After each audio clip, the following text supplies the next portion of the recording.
Good morning, everyone. Like I said before, I have my violet suit on today, so if you're looking at me, you'll be going upscale. We'll get into that later on in the course. We're going to get down to some basics today, like enzymes and minerals, and we'll talk about color vibrations later on. And so I'm going to give you over to Dr. John Whitman Ray. Uh-oh, he's got something here in his bag of tricks. Okay. Since you bring up the subject, let's do it. Okay.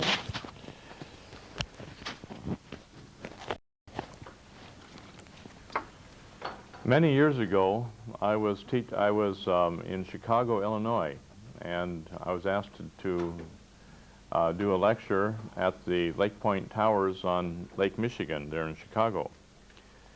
And there's about 500 people there, and after I gave my lecture on body electronics, these people all came up and gathered around me and said, "Do you know Saint Germain?" I said, "Saint Germain, who?" "Oh, you know, Saint Germain." I thought to myself, well, there's a town up in northern Wisconsin by the name of Saint Germain, named after an old Indian chief from up there. An old Chippewa, I believe, was his background. No, that's not the Saint Germain we're talking about. We're talking about the Saint Germain that everyone knows about. Well, I frankly had never heard of him before, knew nothing about him, and so they loaded me down with a whole bunch of books. And I thought to myself, well, here's just another bunch of information coming, and which I never have time to read. But there's a little tiny pamphlet. I thought, well, I'll read this little pamphlet and see if I'm interested in this Saint Germain business. And then I started studying his teachings, and I found out that the same thing that he taught was what we're teaching in body electronics.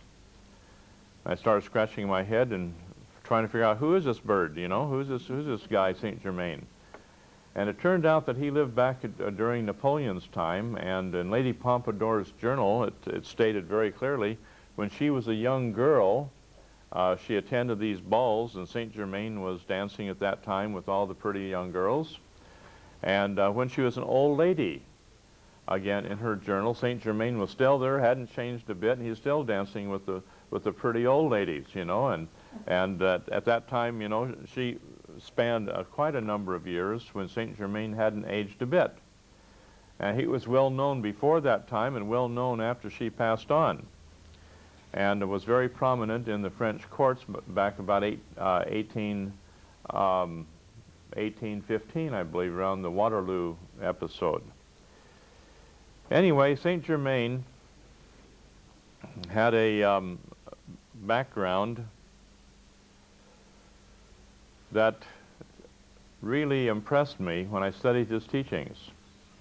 And at that time, I was very dedicated to Jesus Christ and his teachings.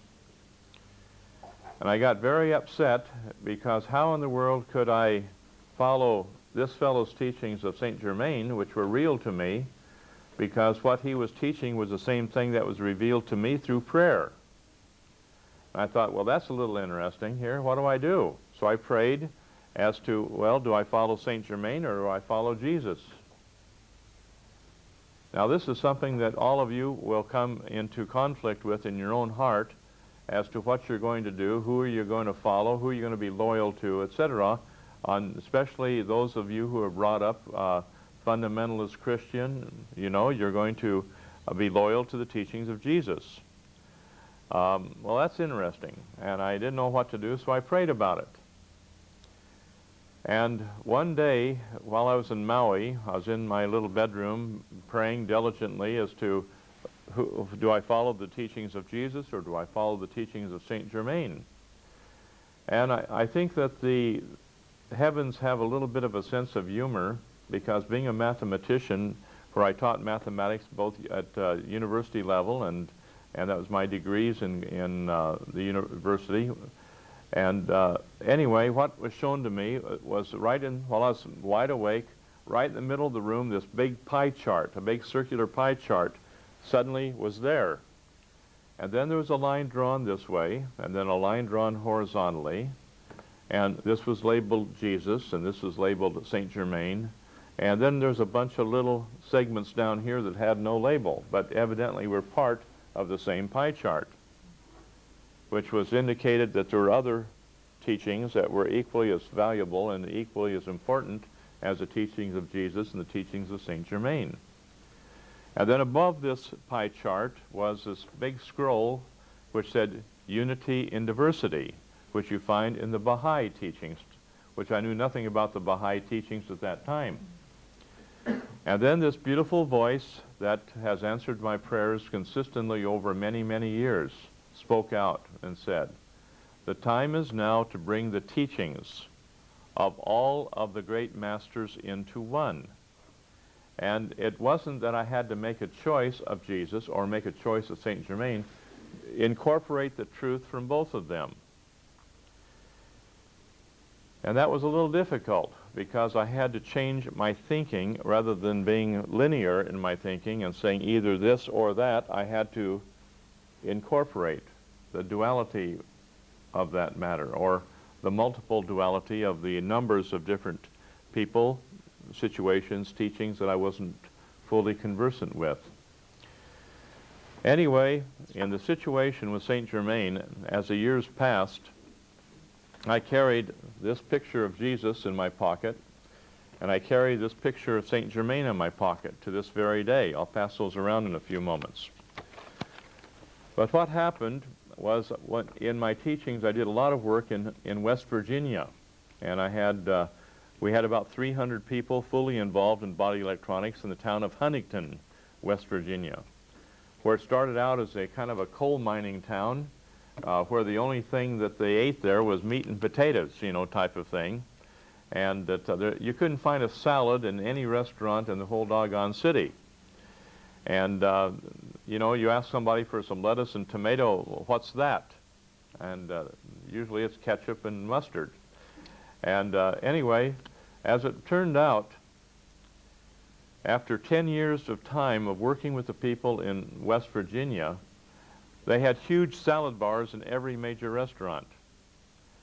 The town was cleaned up like you couldn't believe it. Flowers were everywhere. New buildings were springing up with beautiful designs. The parks were you know, made into places where people could go out and do their running and their exercise. And the crime went from a very high crime rate down virtually to zero. And about the only thing that you'd have occasionally would be some sort of a domestic problem.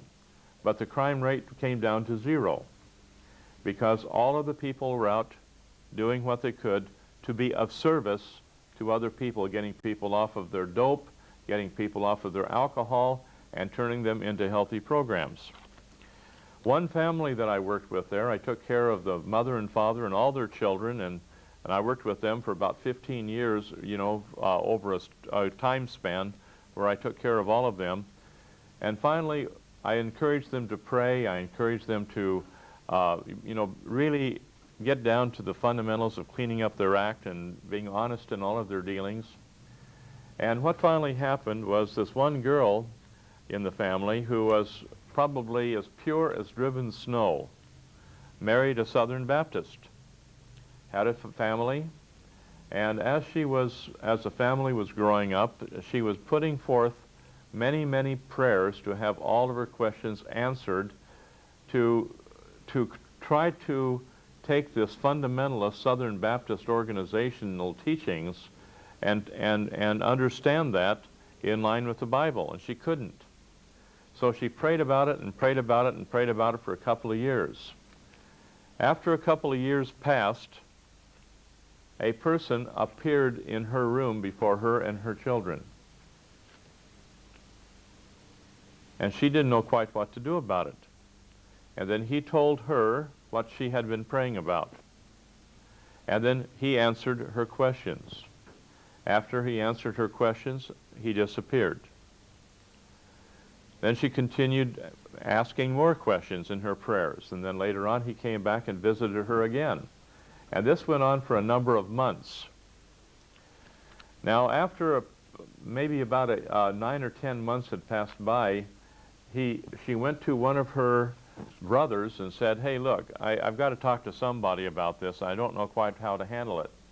And then, because we were teaching the body electronics work, she said, go and talk to Dr. John and see what Dr. John has to say about all this. So Gary came and talked to me, and I took a picture out of my wallet. I took this one out. This is the one of Jesus, and I gave it to him and said, you take that over to your sister and see if this is the ascended master that is visiting you, her. And so this little picture went over to her, and she looked at the picture and says, no, this person has a little darker complexion. He looks different, and this is not the person. And so she didn't know what to say. Gary didn't know what to say. The picture came back. I put it back in my wallet again. And then I took this picture. We might pass this around if we could. And then I took this picture of Saint Germain that he had posed for. And this picture was made in his likeness by an artist. There's a lot of history there. But this picture, then I passed that to Gary, and Gary took it to his sister, and his sister just came unglued. She said, that's exactly the person who's been visiting me. And we'll pass that around. Now, Saint Germain is very interestingly, she asked him if he were Saint Germain.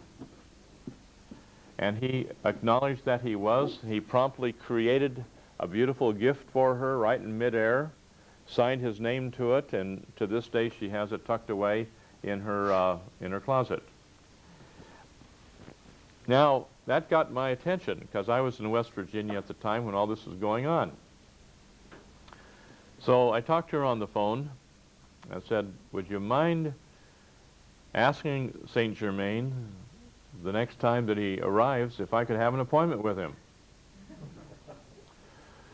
Well, being somewhat of a delightful deviation from the norm, I evidently didn't quite measure up to his expectations, and that's fair enough. I can't say I've been perfect in my lifetime, but the thing that was happened, she asked him if I could have an appointment with him, and he said no. I said, she told me, he said no. I said, that's fair enough. But being somewhat of a cheeky and scheming sort, I thought to myself, okay, if I asked a list of questions, would he answer these questions for me? Because I was bothered with a number of things I had no answers for. She took it to St. Germain, says, now would you be willing to answer some questions for this, for Dr. John? And he said yes. So I scurried and wrote down all these 20 questions. And you know, it's a kind of a cheeky thing to do, but I did it. And I got all my questions down on paper, and I got them passed around until she finally got to her through her brother, and he answered every single one of the questions. And I asked him this. I said, what instructions do you have for body electronics? And he says this, teach nothing but the laws of love, light, and perfection.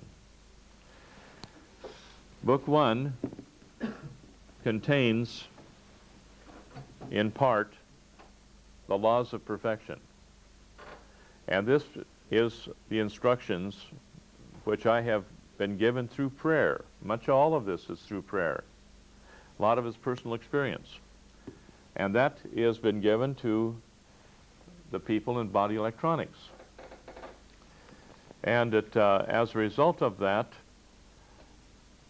I asked a number of other questions about Saint Germain, about who was really the people who are teaching Saint Germain's pure teachings. And was it this prophet lady that you all hear about occasionally? Was it this, the Bridge group that's out of Philadelphia who claimed to be channeling Saint Germain? Was it any of these other channels? They all claim to channel Saint Germain, and they all contradict each other. Well, I got a little excited about that because when I wrote that question, I was very sincere in it because all of these confusions were going on with the channelings of various people. And Saint Germain said, I do not acknowledge any of these channelings that go on. I do not acknowledge this Elizabeth Clare Prophet and her group where she claims to be channeling Saint Germain. The only group that I acknowledge is the one that I established, which is the Saint Germain Foundation, which is in Schaumburg, Illinois. And the last of his appointed messengers were Anne and Jerry Craig, who are people that I had seen and met and programmed when I was in Los Angeles, but I didn't know who they were at that time. But they were messengers of Saint Germain. And they're still, I think one of them is still living to this day. I think one has passed on.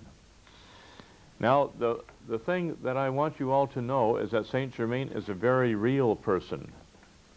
I've had the pleasure of meeting a lady who's about 100 years of age today, and she has told us the story of how she, as a young lady, had been taken by this gentleman and taken across the United States to various cities, and her whole life was mapped out before her as to where she was going to live and what she was going to do and so on. He didn't know who she did not know who this person was. This man appeared to her, simply took her by the arm, and away they went. And he told her what her entire future would behold.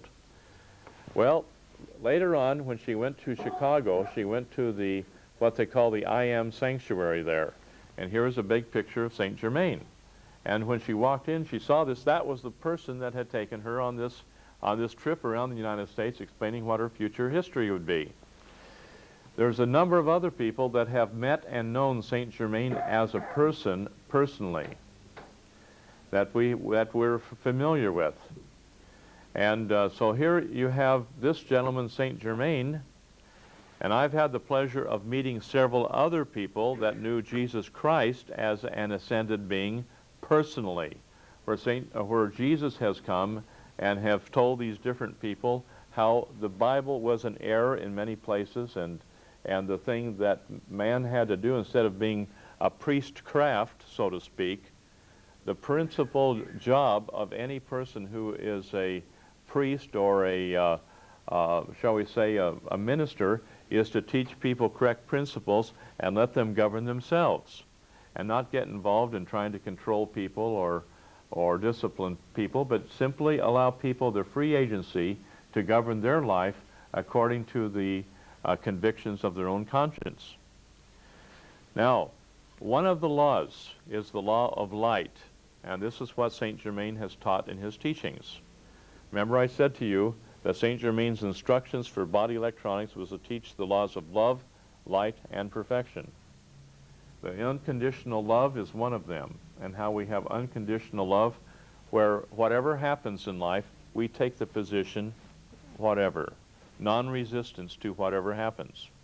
We must learn to do that for our own sake, not necessarily for the sake of the other people around us. But we have to do that, or else that which we resist and continue to resist will be perpetuated in our life. Now that's very important. The law of light is the law simply represented by you take a little prism and you shine white light through this prism, a little triangular prism, and you get the colors of the rainbow, which are violet, indigo, blue, green, yellow, orange, and red. Now we'll find out with kinesiology that if we use kinesiology properly on different colors, that if you surround yourself with black, black will weaken the body and weaken the consciousness of man. If you then take red, red will also weaken the individual, even though it will stimulate the lower chakra. And each of the different chakras in turn will be stimulated as you come up through the scale. But when you have violet, your violet will muscle test exceedingly strong. And this is why that when we use in our body electronics point holding, we perceive the violet flame, as they call it, moving up through the body, which will bring about full memory, recall, of all cause, effect, record, and memory, and then we are able to release that with love and with forgiveness, and we're no longer bound by those restrictions that we have imposed upon ourselves, like an invisible prison from which we cannot escape until we can learn to let go of our resistances, until we can learn to remember and let go of the thought patterns which have manifested in our life to hold us in bondage. Now, Anita wants to tell you a little bit about a certain diagram. Can I have the mic, please?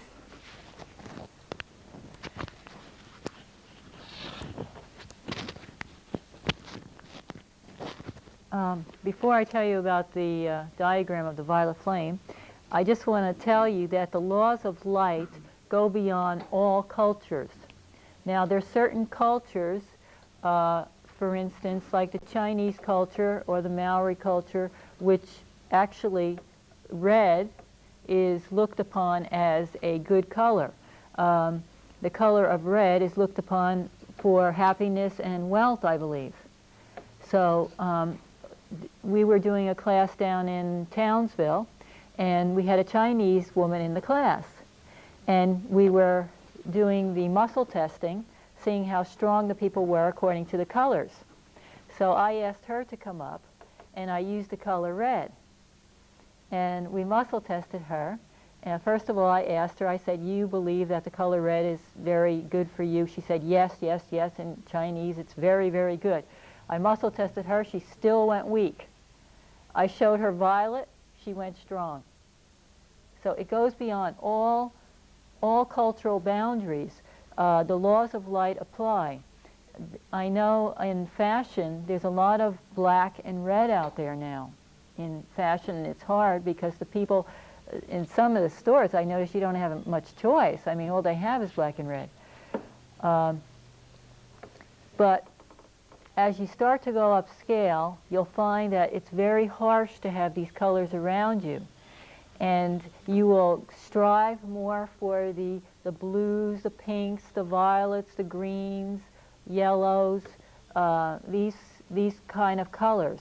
I was admiring that poster over there on the side of the wall yesterday because the woman, who is, I believe, part Aborigine, she's taken the Aboriginal designs, but she's used colors, pastel colors, turquoise and pinks, instead of using the traditional blacks and browns and reds that the Aborigines I've seen in the other paintings. Now, I was speaking with this one Chinese man just a couple days ago, and I was explaining to him about the colors, and he was telling me that the symbol Tao, does everybody know the Tao symbol with the This man was a Tai Chi master. Oh yeah, he's a Tai Chi master. He was, I was explaining to him that violet is the highest color, even though the Tao symbol is done in black and white. It's the symbol where you have like a drop with one circle inside of it. Has everyone seen that? Hank will draw it on the board for you. Well, it's always done in black. So what he told me was the original Tao symbol was done in violet. And what the violet color in the Chinese means is infinite energy. Infinite energy. So this came to me, this was quite shocking to me because I've always seen the Tao symbol done in black and white. And he said that's just a commercialism that people have taken it into black and white, but originally it was in violet. Are you doing it? Oh, yeah. Yeah. Well, you get the idea. That's the symbol.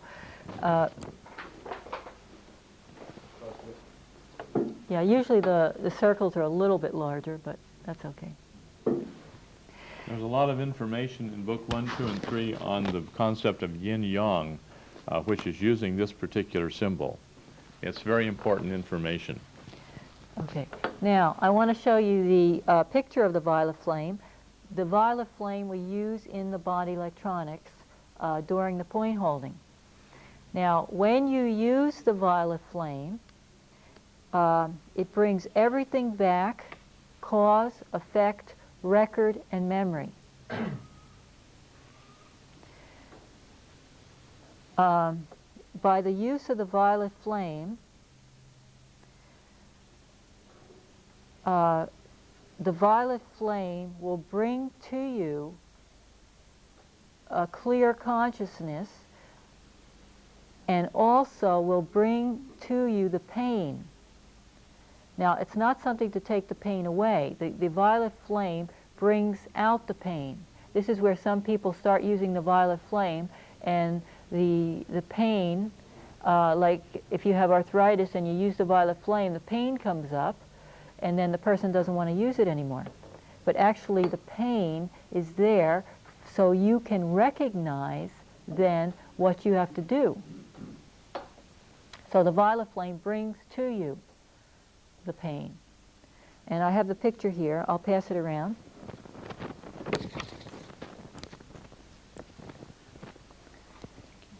There's a little man in the violet flame. You can see the violet flame going through the whole body. And then there's connected to this person is the I am presence, they call it, or the magic presence. Any questions?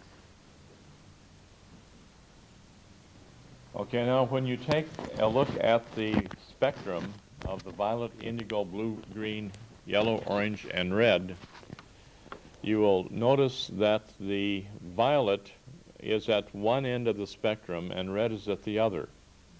And there's various colors in between. Each color individually will have a certain purpose at a certain level of progression. But the level of violet encompasses all of the other colors. And this is the one that we use to visualize when we're on the massage table to have our points held. Now, you will find that as you progress in body electronics, when you encompass a duality, which we're not going to get into much information here till we get into body electronics, the fourth weekend. But when you encompass duality, all of a sudden, when you've done it correctly, you have a huge flash of violet flame. And it just flash, boom, and all memory comes back, the pain goes, and the body heals. How many have had that experience so far? May I see a show of hands? Okay, some of you have had that happen. It's happening to an awful lot of people. People don't understand it. And oftentimes after the burning goes on in the body or the pain goes on in the body, and you have the encompassment of that violet flame, then you have that little vibration going through the body, which means quite a lot. I'm going to be a little cheeky right here, so forgive me. Do any of you ladies have any abdominal operations where you have quite an abdominal scar? Okay, we have 3. You're excluded because of the circumstances we're dealing with here, Ann, okay? Now, who are the other 2? Okay, we have 3 of them here. Okay, which of you 3 have been on the program for at least a month? Okay, would you come up here, please?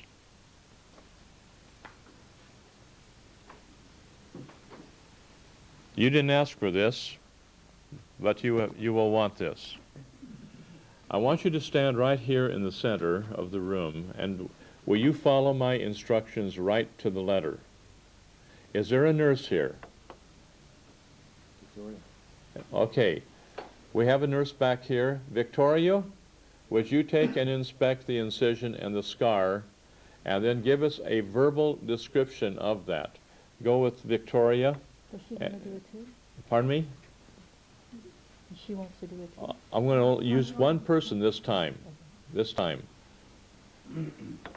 This is the reason she has come down here from around Mount Warning, and this is the reason that she's here. Can I just say something on Yeah. colors?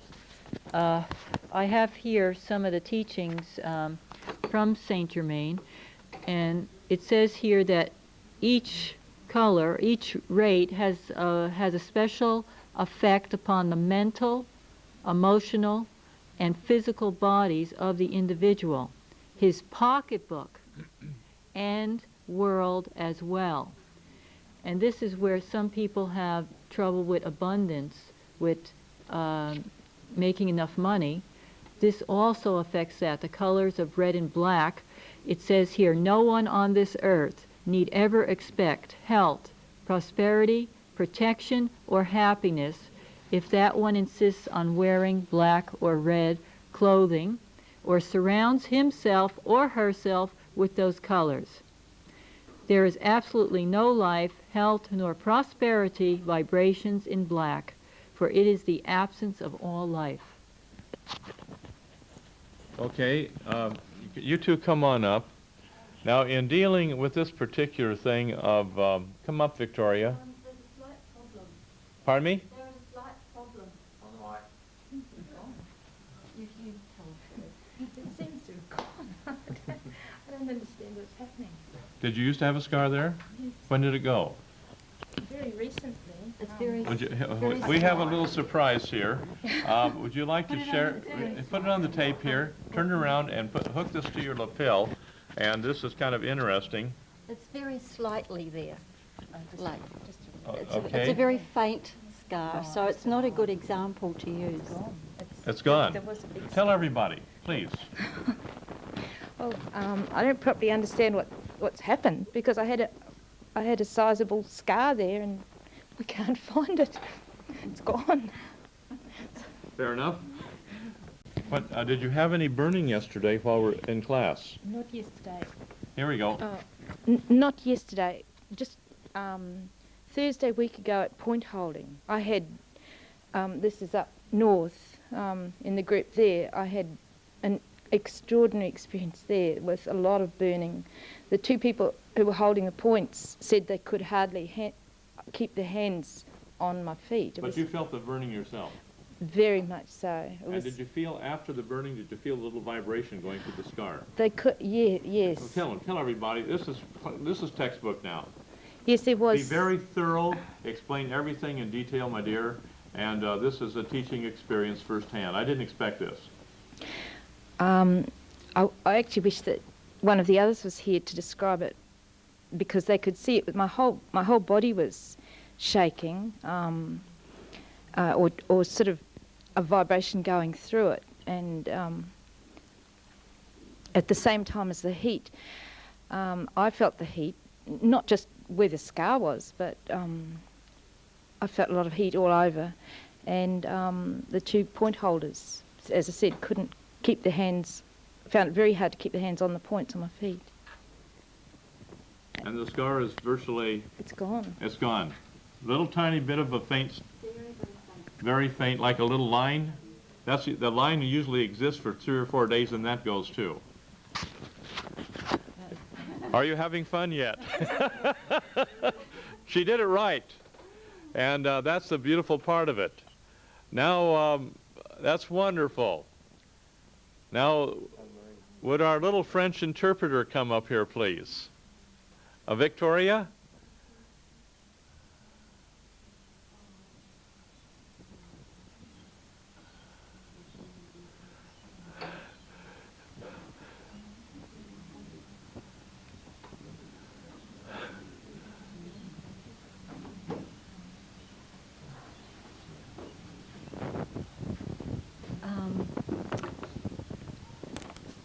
Anne-Marie's scar is very faint, but Marie-Therese's scar is quite marked.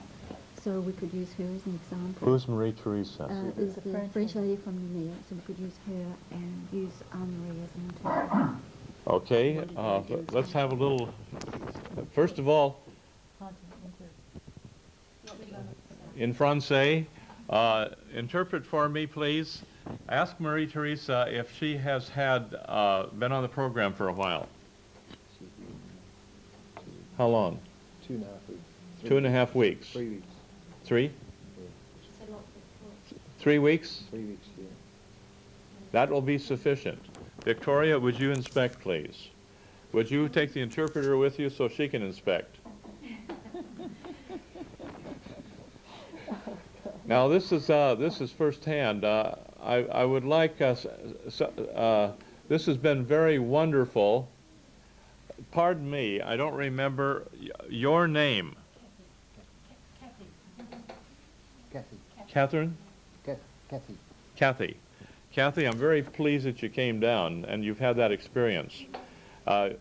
When you have this burning, searing pain through the scar and then this vibration going through there, you know that there is going to be regeneration and the letting go of the resistances regarding these things, and then the body heals and regenerates. Now this I want you all to know, what Kathy said was absolutely unsolicited. This just happened. Did everyone see this? Okay. Did you all find my little pictures and bring them back to me? They're very precious to me. Okay? Did you see this? Now, you all come up here, please. Victoria, I want you up here too. And Hank, I'm going to need you. Stand right here, please. And turn around the other way. All right. Now, I need to have 2 strong, healthy men. Hank, I'm going to use you. Young man, would you like to help out and be on the other side? Okay. Now, we're going to do nothing. We're not even going to use body electronics here. Now, would you ask her if she can visualize her home at home and see it in color and form?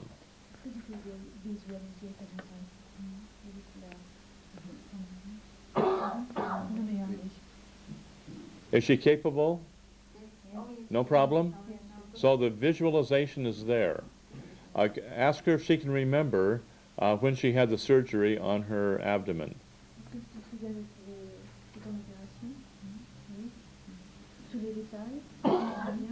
Okay. Now what we're going to have her do is, and what all of you will help doing, is just taking that color of violet on that little card that Anita sent around. I want you to look at that color of violet. That specific color is the one we use for visualization. Now, some of you may not be able to visualize yet. I guarantee you will. It took me 8 years of concentrated work to where before I saw nothing but blackness. It took me 8 years to learn how to visualize in color and form. So it took me a while. But in this case, what we're going to do is we're not going to lay a hand on her. We're going to use the laws of light, which if a person is capable of visualizing, then this is what will happen. By the way, if any of you start burning while you're sitting there, don't move. Just go through the burning and we'll see what is missing when we come up with it. Because we've had people in seminars before, like up at Jenny Edgley's in Narang, where one person went through, Heather, went through the change of the Heather Brickhill. She completely obliterated a scar tissue across her abdomen, and Julie Wood, who is sitting over on the side, she went through the same thing with Heather Brickhill, and her scar tissue disappeared at the same time. So if it doesn't have to be scar tissue on the abdomen, it can be a wrenched knee or a crooked neck or pain in the chest. I had one man in New York who had open heart surgery and had a huge scar down the center of his body, and that disappeared entirely while we're just doing this type of demonstration during the Health and Human Mind classes, which is the most important of all the classes. Okay? Now, are you ready? Are you ready? Does she know what to do? Okay, I'm going to tell her what to do. You interpret for me exactly. Now, her name? Marie-Thérèse. Marie? Marie-Thérèse. Okay. If I call you Marie, would that be all right? Okay. Marie, here we go. Yes. Hold the body perfectly still. Keep the chin high. Hold the back straight, and don't you dare move from this time on. If Marie-Thérèse, tu te tiens très droite, tu ne bouges pas, tu as ton dos très, très érigé, tu ne bouges pas du tout, ton menton, tu le tiens élevé, tout droit. Now, if everybody in the room can help out by visualizing the violet flame moving from the feet up through the body, just a violet flame. You can have it spinning or just flowing through her one way or the other, but make it sure that you see the color violet. Now, as you do so, I want her to hold the body perfectly still. I want her to visualize the violet flame too. Tiens ton corps parfaitement tout droit, sans bouger, et essaie de visualiser la couleur violette. Going through the body. Qui part de tes pieds, qui monte, qui t'enveloppe totalement. Okay? Comprende? Does she understand? Okay. Now, what we have to do now is she will go through a scale of emotionality. She'll go through a numbness where she may not feel her feet, she may not feel her legs, she may almost pass out. At that time, she'll have to take full determination and sheer force of will and stand there no matter what until the numbness leaves her body. That's the bottom level of unconsciousness. Tu vas traverser des stages, des niveaux d'émotion, et il faut quand même que tu restes tout droit, que tu ne bouges pas, et que tu comprennes ce qui va se passer, et que tu sois très déterminé à comprendre ce qui se passe dans ton corps. Toutes les émotions que tu vas dégager. D'accord? Now, having gone through something similar like this for 4 straight hours, where I was unconscious for 4 hours, I had to have people help to hold me up. That was years ago. We don't have it that long anymore. Morphogenetically, now the time is very quick rather than having hours and hours of time to do that. I would like to have you right next to her. Okay? Hank, I'd like to have you right next to her. And just put your arms around her arms, and so that if she does get numb, you can lift her up and hold her there until she comes back to consciousness again. I'm not exaggerating. This really happens. Sometimes they have a lot of nausea, especially if they've been on a lot of drunks in their lifetime. Sometimes they will have a lot of dizziness happening during this time. Sometimes uncontrollable sweat as the body goes through its cleansing of what we call a healing reaction or a healing crisis. All right? So now you hold the body perfectly still. Keep the violet visualized from this time on. And what I would like her to do now is to describe what is happening to her body as she visualizes the violet. We're not holding points now. We're just holding her up. Quand tu visualises la couleur violette, tu vas traverser certains niveaux d'émotion. Est-ce que tu peux les décrire? Ce qui se passe en toi?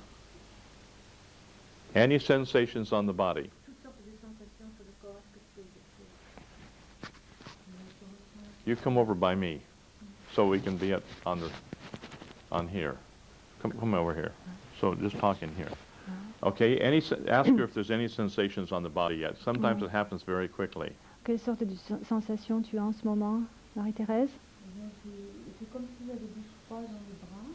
Repeat. She's got a cold. She feels cold in the arm. Cold in the arms. Yeah. Okay? The coldness begins, this is what they call an endothermic reaction. This is well explained in Book 2 and Book 3 of the Logic Sequence series. Okay? In the legs as well. In the legs, Does it feel cold? is there coldness in the legs? Yes. Is there coldness in the feet yet? Est-ce que tu as les pieds froids? Non. Oh, No. but coldness in the legs. Okay, and oftentimes the coldness will come, and as the coldness, if we have the closure of by self-control and discipline, which she's now going through, oftentimes it will be the closure of the auric field, the holes in the auric field, and you'll have little cold winds that will emanate. And if anybody here starts feeling very cold around the feet or knees, you know, from the lower part of the body, we do know that something is now leaving her body, and this will be very good and proper. So, Alors, qu'est-ce que tu sens en ce moment? She's breathing faster. Pardon? She's breathing faster. Breathing faster. Breathe deep and regular and keep the breathing deep and regular. We do not necessarily want to go into a hyperventilation. We just control the body, hold the body perfectly still, breathe deep and regular. Respire très fort et lentement. Il faut que ce soit régulier.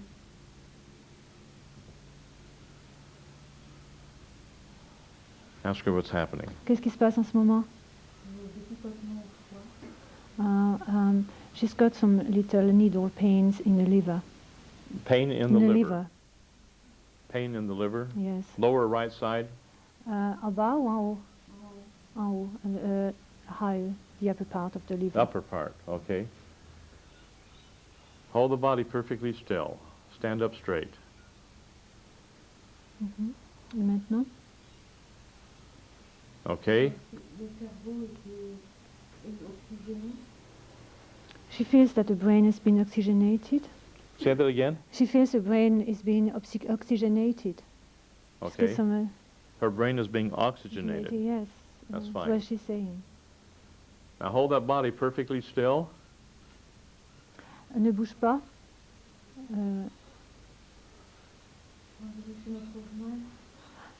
Oh, she doesn't feel good at all. Pardon? She doesn't feel good. Okay, now here's the word pattern. I don't feel good at all. Je me sens mal. Est-ce que tu peux répéter ça? Now get a bucket, please. Je me sens mal. Je me sens mal. Big one. Je me sens mal. Get a bucket, please. Je me sens mal. Je me sens mal. What's that she's saying? I don't feel good. She's saying, I don't feel good in French. I need a bucket. Yeah, there's a big rubbish bin there. There's a big rubbish bin. Greg, that'll be all right.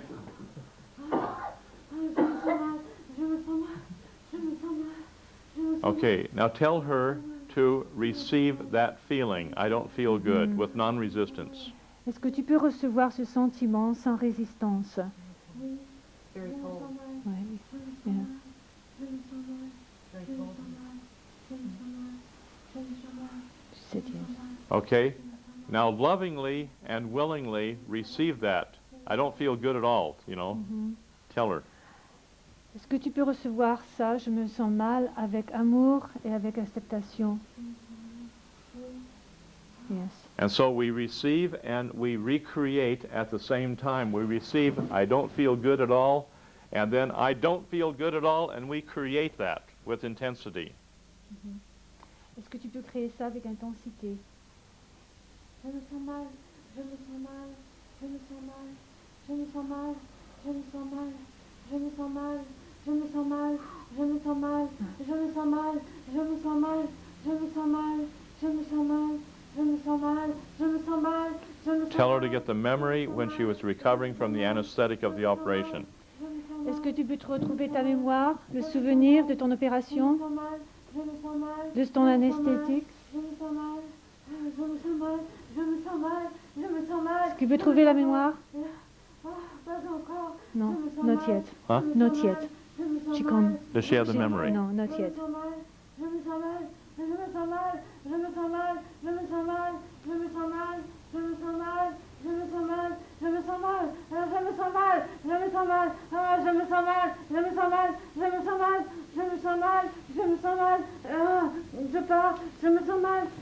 the cold? Yes. Yes, I feel cold all around Speak her. loud. I feel cold all around her.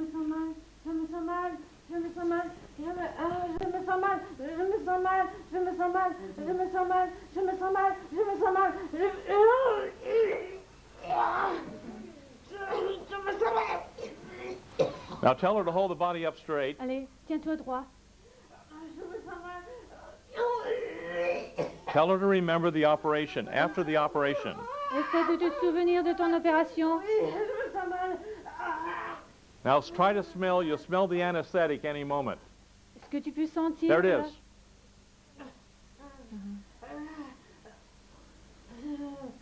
You smell the anesthetic?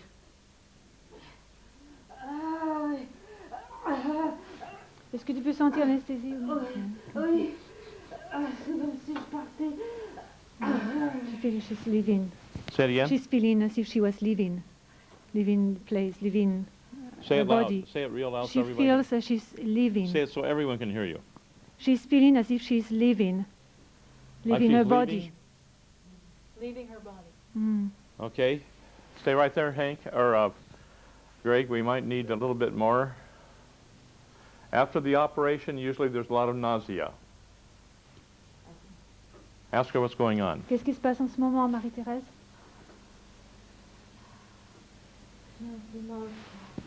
Speak loud. She's got a bit of a pain on the liver. Pain on the liver? Mhm. Okay, ask her if everything went dark for a moment or two. Est-ce que tout est devenu noir tout d'un coup? Est-ce que tu peux expliquer ça? C'est comme si je m'endormais dans l'anesthésie. She was feeling she was sleeping under anesthetics. She was under anesthetic. She was recalling sleeping under the anesthetic. Okay? Okay, ask her if there's any burning anywhere in the body. Est-ce que tu sens des brûlures dans ton corps?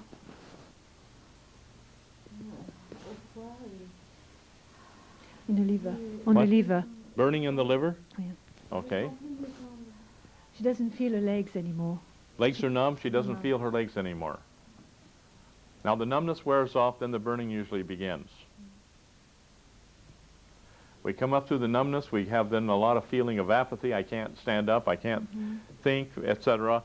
Then we could usually have some tears associated with it, and then fear comes up, and then the anger and frustration comes up, and then comes the burning. In that order. Sometimes very quickly we go from numbness to burning, and then the burning that you go through transmutes all of the emotionality. Ask her what's happening. Qu'est-ce qui se passe en ce moment, Marie-Thérèse?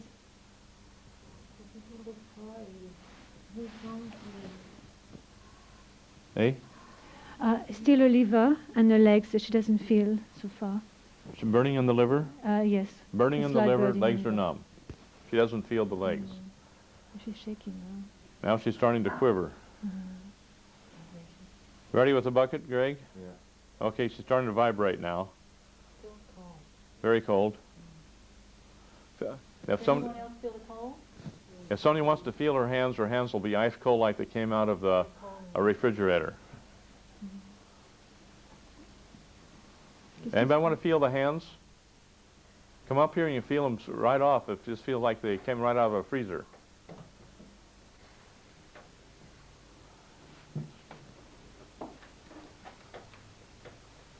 Okay, this is extreme endothermic reaction. Tremendous healing is going on. The endothermic reaction will be coming up through the body from unconsciousness up to fear. And that's where the unconsciousness is coming forth. When the body starts healing up, we'll go from endothermic to exothermic, and then the body will burn. Qu'est-ce que tu sens en ce moment, Marie-Thérèse? You follow me? The endothermic reaction is explained in Book 3 of the Logic and Sequence series. And we go from unconsciousness up to fear, and then when we come from fear on up to enthusiasm through the pain, it's when the body gets very hot again. Ask her what's happening. Qu'est-ce qui se passe en ce moment, Marie-Thérèse? Tu es toujours froid dans les mains? Des tremblements. She's shaking all over and she's very cold in her hands. The hands are very cold. Hands are very cold, and she's what? Shaking. Shaking She's all over. quivering, How's the yeah. liver? Et ton foie? No, she doesn't feel the pain anymore. The pain's gone in the liver. No burning in the liver. Oftentimes the part of the body heals which will be unique to her, and everyone will go through their own healing uniquely theirs. Fair enough? Keep the violet going. Hank, Do you know what she's treated for? pardon me? Do you know what she's treated for? Go ahead. She has had radiotherapy at Royal... Marie-Therese had radiotherapy at the Royal Prince Albert for liver cancer. Liver cancer. And she's been treated for radiotherapy for liver cancer. And prior to that she had chemotherapy. And then chemotherapy on top of that. Yeah. Very good. Burn, baby. We want that liver to burn and burn and burn as it reconstructs. On veut que tu brûles, Marie-Thérèse. Say it again. On veut que tu brûles, Marie-Thérèse. Yeah. With lots of love, with lots of gratitude, turn the gratitude up and turn the love up, and turn the forgiveness up on the people who don't understand healing. Avec beaucoup d'amour et de reconnaissance. Pardon? Okay, just trust us for a moment. Anita, how many of you feel the cold down around the ankles and feet? Okay, now when that is happening, we wait until that comes right to the intensity, and then as the hole in the auric field is being closed, the cold wind with the endothermic reaction often indicates some sort of an entity involvement that's leaving the body. Now, instead of having that earthbound and stay in the room or wherever it goes and attaches itself to somebody else, what we do is we give an exorcism command which always works, and it has to be done one time with lots of love and dignity, because we don't know, we just send them to the light of God. Now, Anita is going to go ahead and do this, and then later on she will give you the words for that so that you can use this during moments of releasing of entities from the body during a healing. You don't go out here and do it over and over and over again with anger and frustration. You wait until the entity's leaving the body, and then you send it on its way. Now, are you ready? Tu es prête? Oui. Yeah, yeah. Marie-Thérèse. In the name of Jesus Christ, Saint Germain, and all the Ascended Masters, I command all entities attached to Marie-Thérèse's body or within this room to go directly to the light of God now. Feel that? Feel the cold wind? Did you feel it?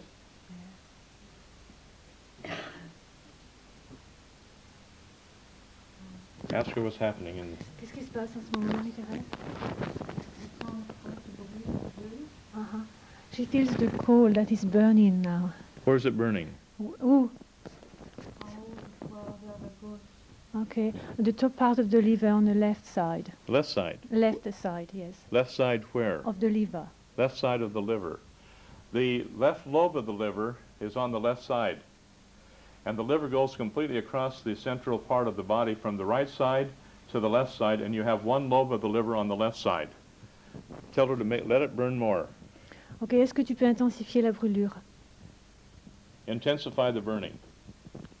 Oui, intensifie la brûlure. Intensify the burning. Intensifie la brûlure. Intensify the burning. Intensifie la brûlure. Feel it. Sens-le. More. Davantage. Ask her if she feels the burning. Est-ce que tu sens la brûlure? Est-ce que tu la sens? J'ai des vibrations dans les bras. Tu as des vibrations dans les bras? She's got some vibration in the arms. Burning in? She feels vibrations in the arms. Vibration to the arms. That's fine.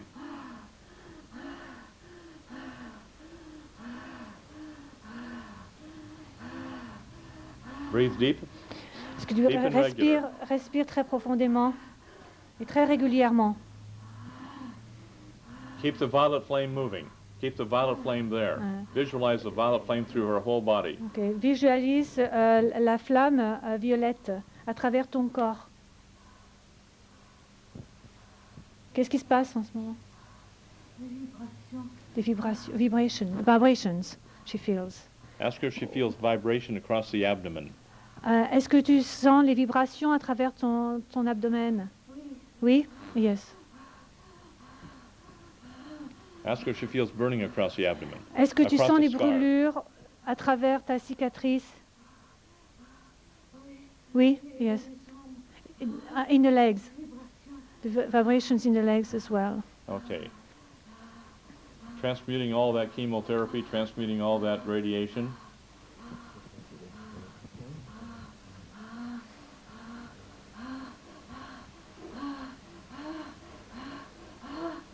Have her hold the body perfectly still now. Essaie de rester très droite et sans bouger. Have her breathe deep and regular. Ok. Essaie de respirer régulièrement et profondément. Deep and regular. Ok. Profondément et régulièrement. Ask her feelings coming back in the legs yet. Ok. Est-ce que tu sens tes jambes en ce moment? Oui? Yes. Vibrations that she feels through the Vibration. legs. This is the vibration of regeneration that's taking place now. All through the body. All through the body.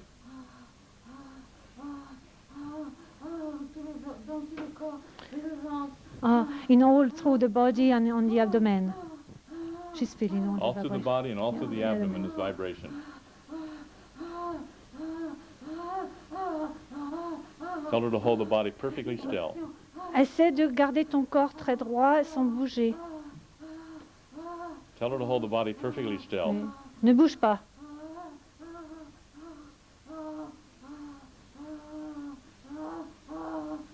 Breathe deep and regular. Ok. Respire profondément et régulièrement.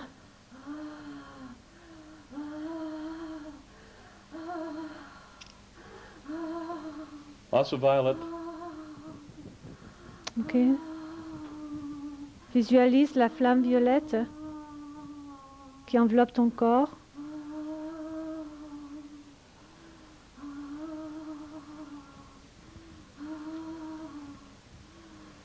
Qu'est-ce que tu sens? Still feeling vibrations. Hmm? She feels a lot of vibrations Lot of through the vibrations. body.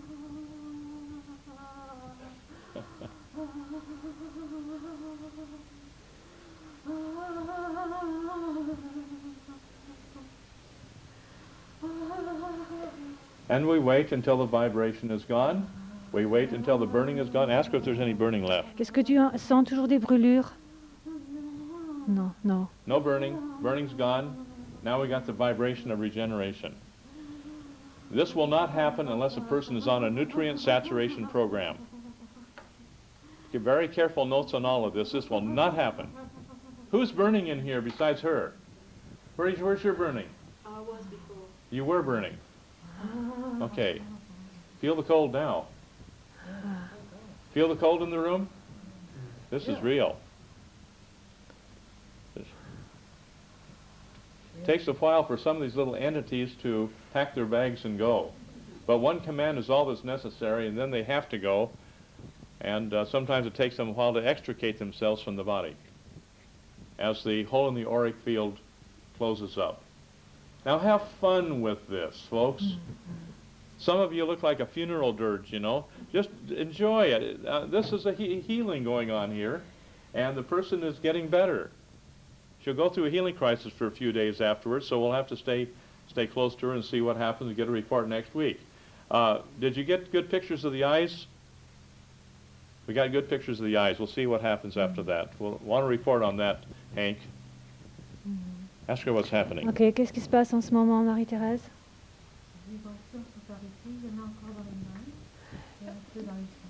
Okay, the vibration have stopped except a bit on the in the hands and in the legs. A little bit of vibration left on the hands and legs. The vibration has stopped, except for the hands and legs. It's just gradually now will go away.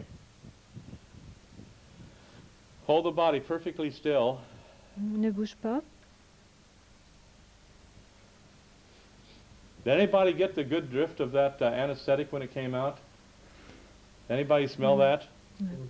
Little bit. Oftentimes, if a person has gray hair, the color will change very radically during this tremendous amount of healing. Ask her what's happening. Qu'est-ce qui se passe en ce moment? Comme dans les mains, des picotements, comme des rayons qui s'en vont, des petites surprises. Des rayons. Oui, qui s'en vont, des rayons, oui. She feels a bit like a sort of needles in her hands that are just Yeah. living. They're living. Yeah, Yeah, living, they're coming. yes. Life is coming back. Come back, yes. Okay, check the coldness of the hands. They're probably getting warmer now. No,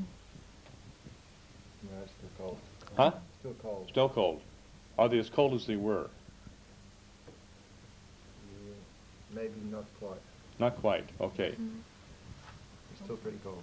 Now, folks, there's no silver bullet here, but you have to have patience in these matters. Fair enough? When I worked this out about 40 years ago, I went through about 18 hours of this into having to reconstruct a crooked right foot where I sprained my arch as a boy and my foot became quite crooked. I had to go through 18 hours of this type of thing that she's going through, which will take possibly no more than an hour. So it's things have used to take many hours to go through for the advanced students. And now most people can handle it quickly, but I wouldn't do that without somebody who knows what they are doing and have been through this to supervise it. Don't play around with this on your own. You might have a heap of a body on the bottom of on the floor for a while, and you have to pick them back up and take them on through, because what you start the process with, you finish with until everything is back to normal.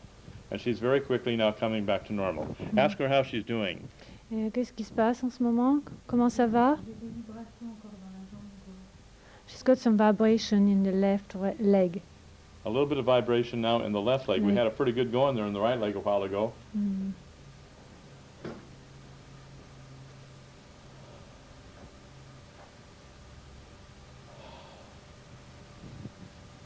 Keep the violet flowing.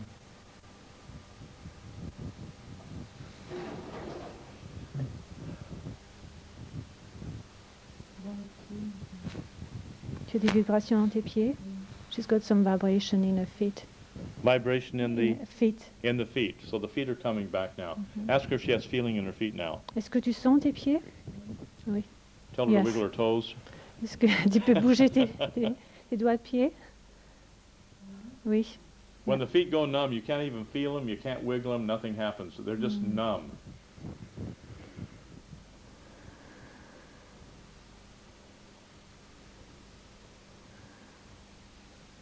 Ask her what's happening. Qu'est-ce qui se passe en ce moment? She feels very good. Hmm? She feels very good. She feels very good now. Okay? Now, ask if she can keep her own balance now with the pins under her back to normal. Ok, est-ce que tu peux garder ton équilibre en ce moment? Oui? Okay. Oui? Oui. Yes. Okay. Yes. Disengaged, David. Yes. I think we've got her. Hold still. Stay right there with Yeah. her just to see if she can keep See her own what- balance, because there's times when, you know, the person just caves in. They can't hold themselves up when the legs go numb. Ask her how she's doing. Comment ça va?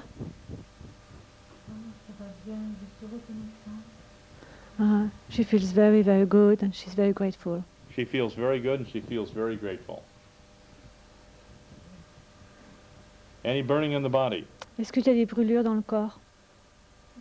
Non. No. Okay, we're definitely over the hump, okay? So at this time, any time here, she's done her job, and it will not affect her in any negative way after the vibration has stopped. No, she's still got a little vibration in the left leg. We'll stay there till the vibration's gone. Il y a encore des vibrations dans tes jambes? C'est dans la jambe gauche. Dans la jambe gauche? Yes. She's Okay. feeling the left leg. She's feeling vibrations. Yeah, a little bit left. Hold the body up there for her so she doesn't topple over. Sometimes we're not quite there yet. Dans les deux Doing jambes. great. The two legs. A little bit of vibration left. We'll stay right there. We want to be complete in anything that we do. Just like with point holding. You wait until the point has completely lost its heat and fire. And you feel the pulsing of the... Ask her if she feels pulsing in the body yet. She should start feeling a lot of Mais pulsing. est-ce que tu sens une certaine pulsation dans ton corps? Non? Non, c'est toujours dans maintenant c'est dans la jambe droite. No. She only feels the vibration on the in the right leg. Yeah. Good vibration now back in the right leg. But it's a different muscle system this time. Et un petit point aussi froid encore. She feel when she breathes in, she feels a bit of a pain, just a pressure point on the liver. On the liver. When she breathes in, a little bit of pain left in the liver. It's gone. That's gone. Pain's gone in the liver? Mhm. Vibration's gone in the legs, just about. Mhm. Ask her how she feels. Qu'est-ce que tu sens en ce moment?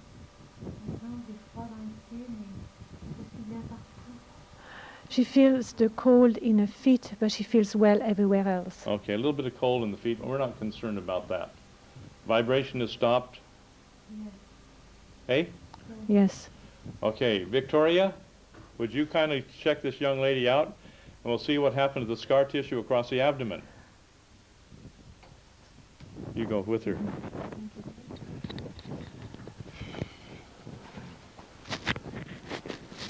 Whoever is visualizing violet flames through the whole area, thank you very much. Okay. We'll have a report back here in a couple of moments. Now, you have just been initiated from a visual point of view as to what can be done with just the law of light alone.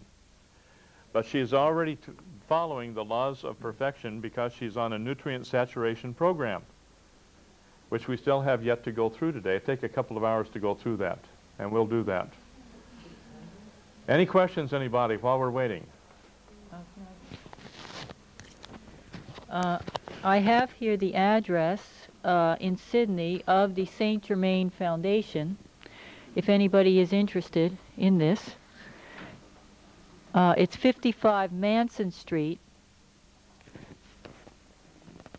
Manson, M-A-N-S-O-N, Street, Strathfield, S-T-A-S-F-I-E-L-D.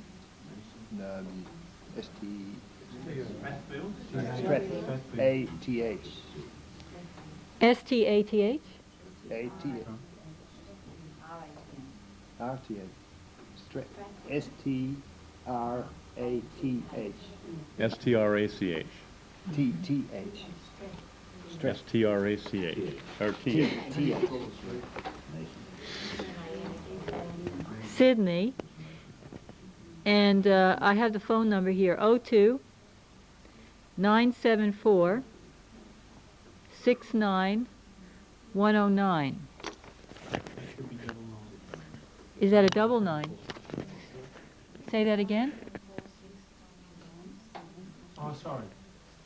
Here. Hank, can you do it? You're from here, you would know better. Yeah, no, it was. That's right? Yeah. 9746-9109.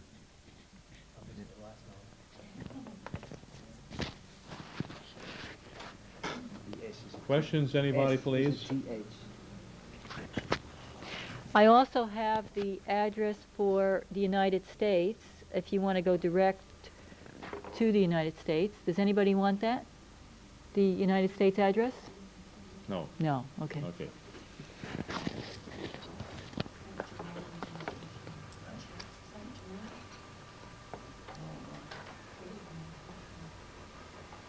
No change in the scar. No change in the scar. The scar hasn't changed. No change in no the change scar in the at all. Okay. We had an awful lot of stuff going on in the lower part of the body In the liver. and in the liver and on the left lobe of the liver under the ribcage here. We had a lot of changes there. How do you feel?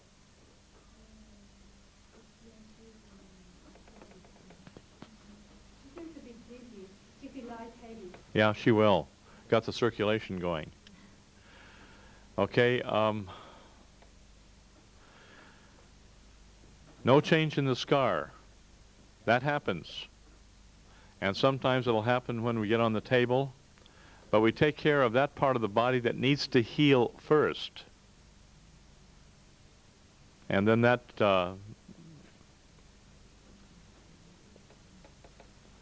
and we take the healing that we get and we don't get attached to where we have to have a certain healing. Okay? But the burning in the liver was quite significant. Comments? Questions, please. I would just like to talk about a little bit about the cold for the people. Do the people in here understand what was happening with that? With the cold that we were feeling?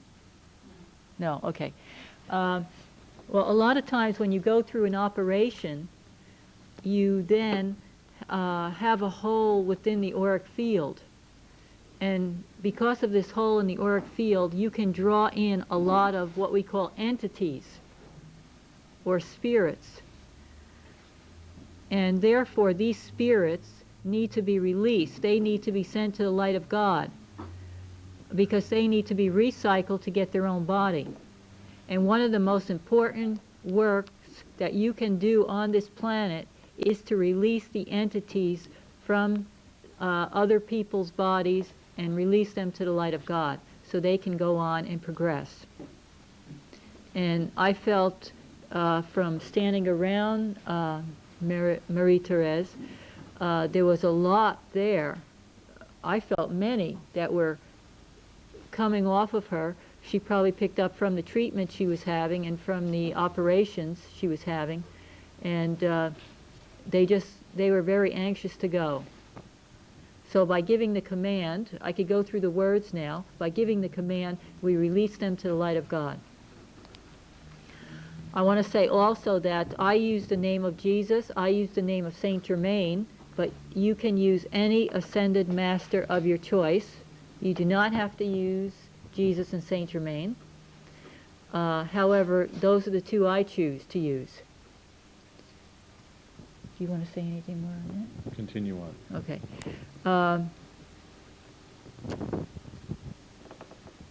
So I'll give you the command now. In the name of Jesus Christ, Saint Germain, and all the ascended masters,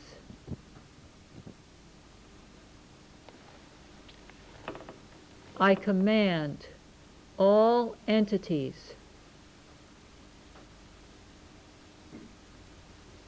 within the body of so-and-so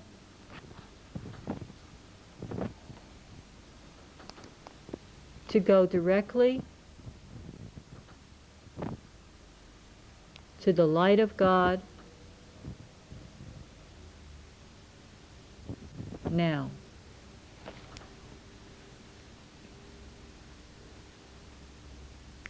Now you can also do this to clear a room or a house. And it's very good after the point holding session to make sure that someone stays and does that to clear the whole room. Because there may be a lot of entities lurking about in the corners that have been released from people that no one has given the command for. So it'd be good if one person was assigned after the point holding group to just stay for a minute and just clear the whole room.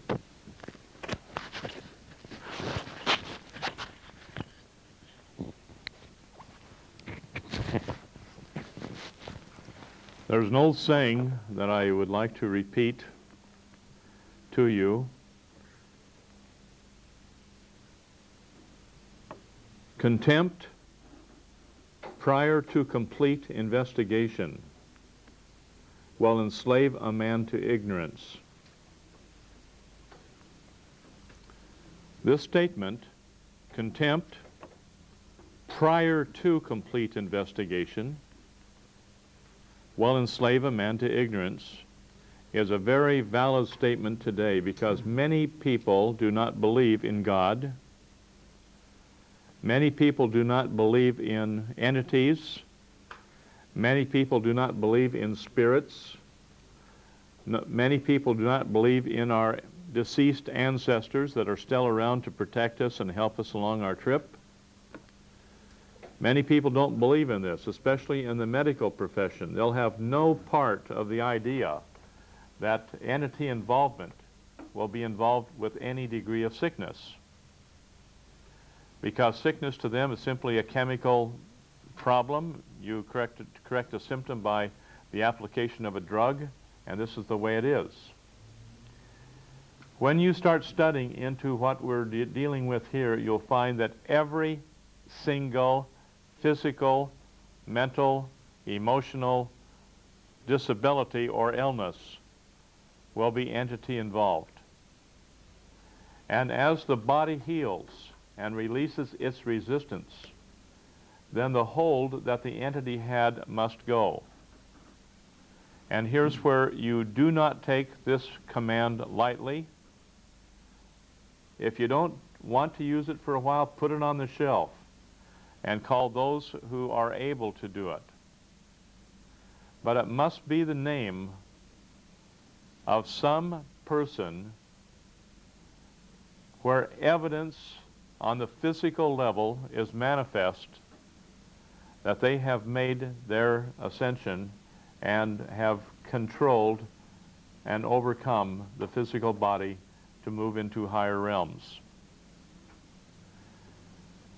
This is very important, but it has to be somebody within a framework of reality and certainty. And there are many, many masters who have gained their ascendancy over the flesh and have proven themselves to where people know that these people are ascended masters. Now, this is something I want you all to know, because there's a lot of gobbledygook, going around from channelings and one thing or another where there's no framework of reality and certainty. And if something does not lie within a framework of reality and certainty, forget it. It has to be within a framework of reality and certainty where you can prove it. Prove all things. Remain skeptical. Don't believe everything you hear. But prove all things and then hold fast to that which is good. All right? That's fair enough. This is very important, because the entity involvement also includes those people. What, yes, sir? The entity involvement also includes those people where the entity is invited. And you cannot cast out an invited spirit. We have had a number of different people over the years who have had in their energy field a friend. In one case in particular was a nun that was in this one lady's energy field who was a nurse. And she could talk to the nun like I'm talking to you, like you're talking to me. And this nun was her constant companion wherever she went. If you go to the institutions, you find that a number of people have these people that they talk to. To them, they are very, very real, yet nobody else can see them because these are entities that are trapped in that person's energy field. These are friends, and usually invited spirits, and cannot be cast out unless the person understands the principles that we're considering right now, so that they will say, I no longer want this person in my energy field. I want to release them and send them to the light of God. Yeah, we had an experience where we were invited to stay at this person's house, and there was the smell of fish. Overwhelming smell of fish. Overwhelming smell of fish within the house. And I start scrubbing everything. I start scrubbing the sink and cleaning, washing the hand towels and the dish towels and everything, and I just couldn't get the smell of the fish out. And so finally I said to the hostess, I said, I'm sorry, but I don't know what it is, but there's the smell of fish down in the unit you have us in, and I don't believe John and I had anything to do with it, but it's there. So then I asked them, I said, do you know anything about this fish smell? And so the man of the house said to me that the smell of the fish smelled like his nanny that he had when he was a young boy. And because she was an islander, and she used to, I think she was from Samoa, and she used to have this smell of fish. But he absolutely loved her because she was like his mom, you know. She was there for him all the time. All the time. All the time. We found out later she was there all the time. That's why the smell of fish was there all the time. Yeah. And so I said to him, I said, do you want me to release this spirit you know, so she can go on and progress. And he said, yes, go ahead. So I did it. I gave the command. And the smell of the fish left the room. Immediately. Immediately.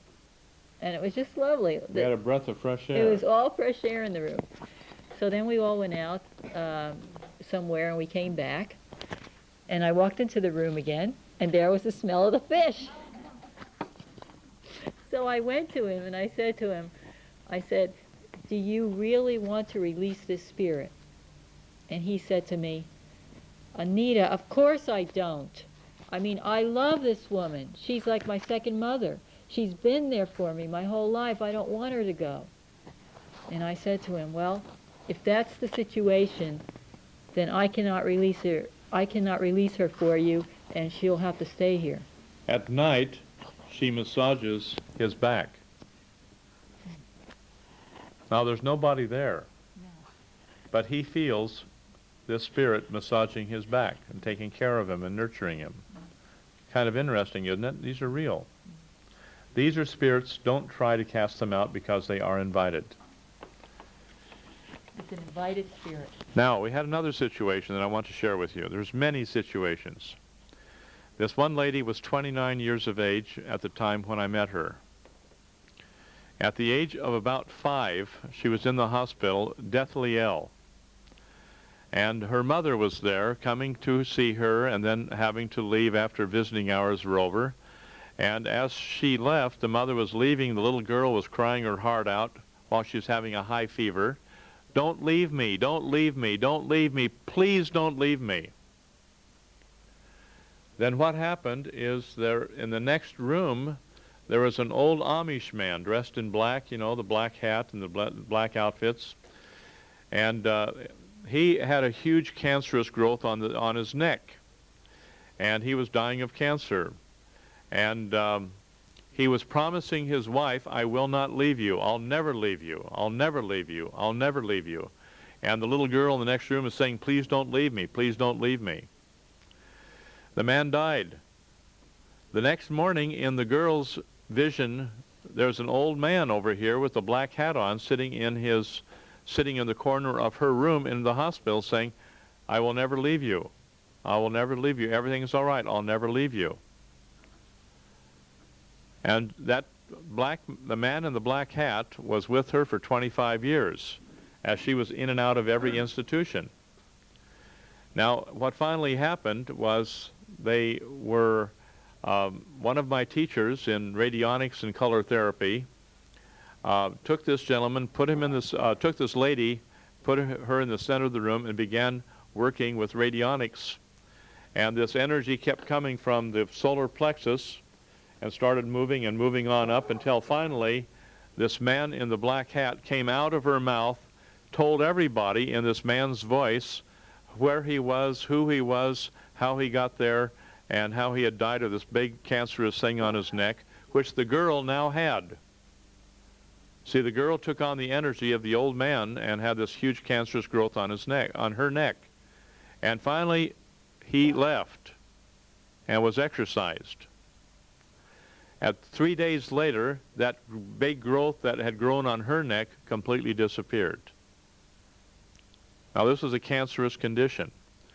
Now, oftentimes we've had conditions that have disappeared completely because you have, first of all, you have your genetic inheritances, which we call the constitutional man. And then we have that which we brought with us from a prior existence, which we call the natural man, which is superimposed on this constitutional man that we have inherited. This body is our constitutional man. And we bring our own stuff with us from wherever we came from, and we superimpose it upon this physical body. And then the third thing we have is if we have holes in the auric field, we have certain spirits that come into our body through the holes in the auric field, attach themselves, and bring their own bag of tricks, which again is superimposed upon both the natural man and the constitutional man. Now, when these entities leave, the physical dispositions, the disease symptoms and whatnot, leave exactly at the same time. And it takes then a while for the physical body to readjust to its new circumstances. So just remember that you have the constitutional man, is that which we have genetically inherited from our ancestors. We have the natural man, which is us as an intelligence, where we brought with us a whole string of stuff from who knows how far back in time. And then we have the entity involvement, which overlays the constitutional man and the natural man, and brings its bag of tricks, so to speak, which are then superimposed, which brings a lot of diseases and a lot of problems that we didn't anticipate. So all of these things fit hand in glove with our situations. You can go even further and like have blood transfusions where you take upon the nature of the person whose blood you have now incorporated into your body. And there's a lot of material out there on different studies on where if you take in the schizophrenic blood from a person doing a blood transfusion, you'll have the same characteristics that that schizophrenic had. You take upon the energy that's in that blood that that are imposed in your body. So this is something quite interesting too to figure. Any questions before we go on? Schizophrenic blood could be due to a virus, couldn't it? That can be, but you take on that which you incorporate into your system, that's for sure. There are people who have had heart transplants that take upon the nature of the individual of the heart that they have taken into their body too, and this has been well documented. Can you, Yes, sir?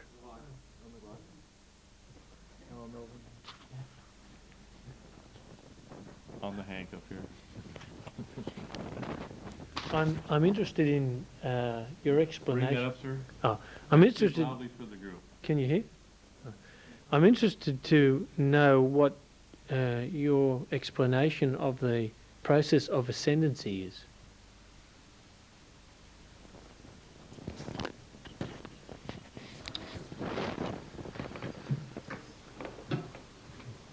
I think that will be well outlined in the second book of Acts. That will be well outlined in the Bible.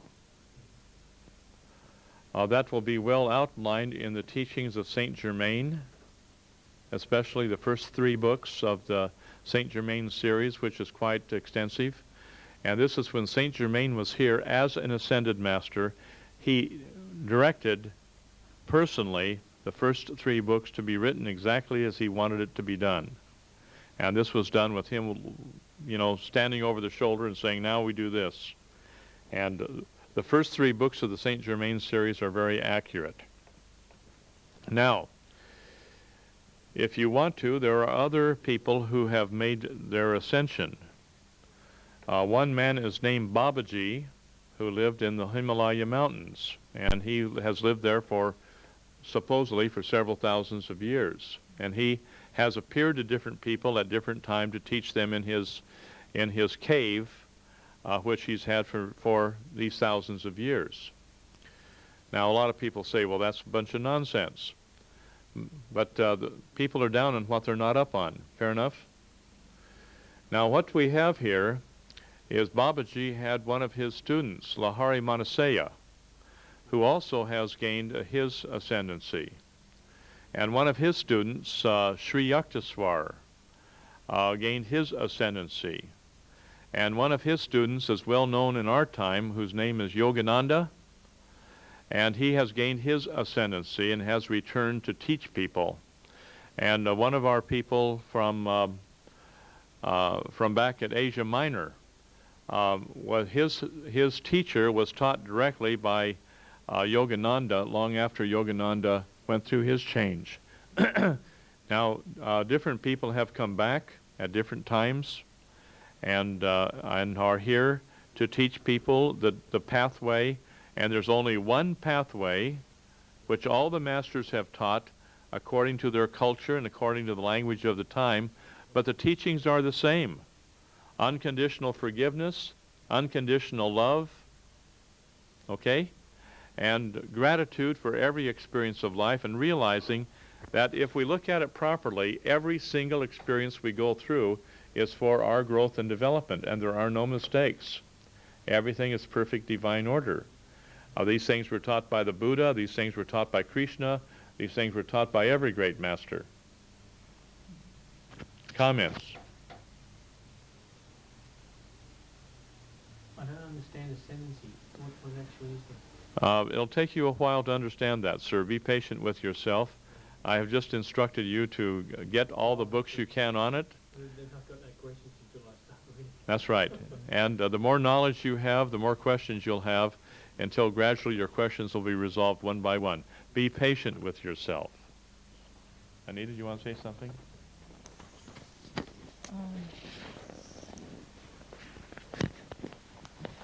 The second book of Acts is interesting because within that we find that some people, you find that they are very progressed in one area, but you might see that they're not progressed in another area of their life. And the Blessed Virgin Mary has explained through there how in each life we have a certain thing that we are working through, a certain sin or a certain crystallization, you might call it, that we're working through to overcome. And this is why each life is so important. Some of them we fluff up and we, go to drink and alcohol and we avoid the issues. But we have a particular sin or crystallization or mission that we are working on in each lifetime. And it's important to read that book because it gives you a greater understanding of that.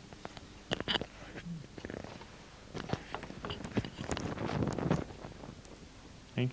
No, thank you. Okay. Any other questions? A simple question, John. What happens to the person when they die? What's the simple process? Have you read the Tibetan Book of the Dead? Read it. It's the very finest discourse on the subject of death that I know of. And it's quite accurate because it goes into every single detail that can or will be that the person will literally go through. And it's a way of taking a person through that time when they pass on, so that the situation of death will be eased very, very gracefully. Oftentimes, the person who has passed on will stick around and be fully much alive and well, but will be free of the pain and vicissitudes of the body. And they'll stick around for the funerals, and they might stick around to make sure the grandchildren are cared for, one thing or another. And then finally, after they have had this opportunity, then they go on to the next level of progression and have the chance of taking on another little body.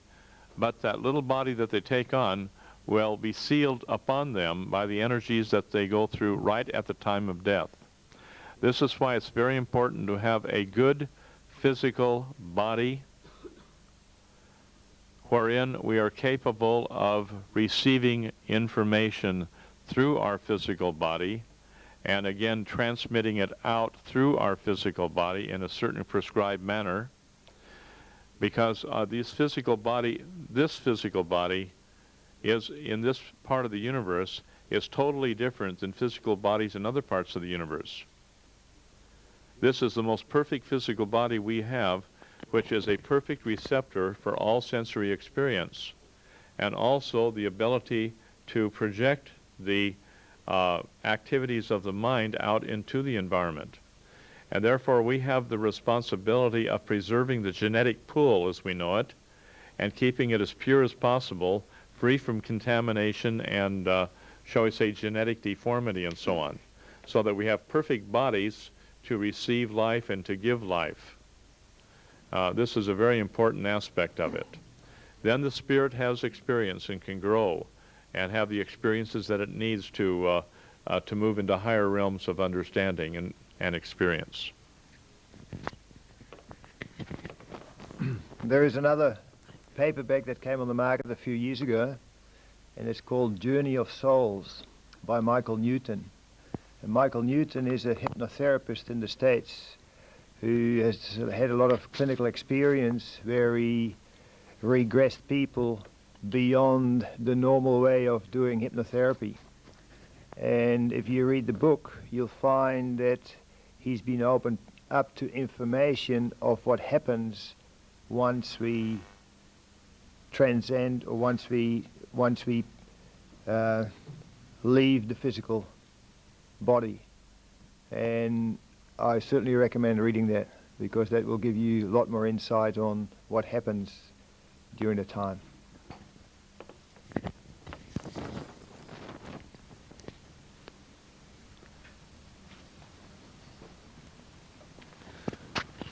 I found the Tibetan book of Living and Dying by Sejong Rinpoche very good on death and dying as well. Thank you, sir. Any questions? Any questions? Take a 15-minute break here, and let's just have a little something. Oh. We have the Essene bread for you today.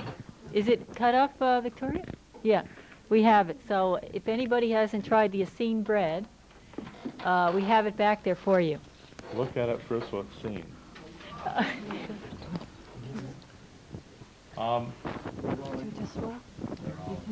You're rolling now? Yep. Okay, very good. Just a little while ago, outside here, Marie-Therese has said some things that were quite of an interest, and since you're all a part of this now, like we are with the point holding group, we get to be kind of like a family, and we're interested in the progress that everyone else makes as well as our own.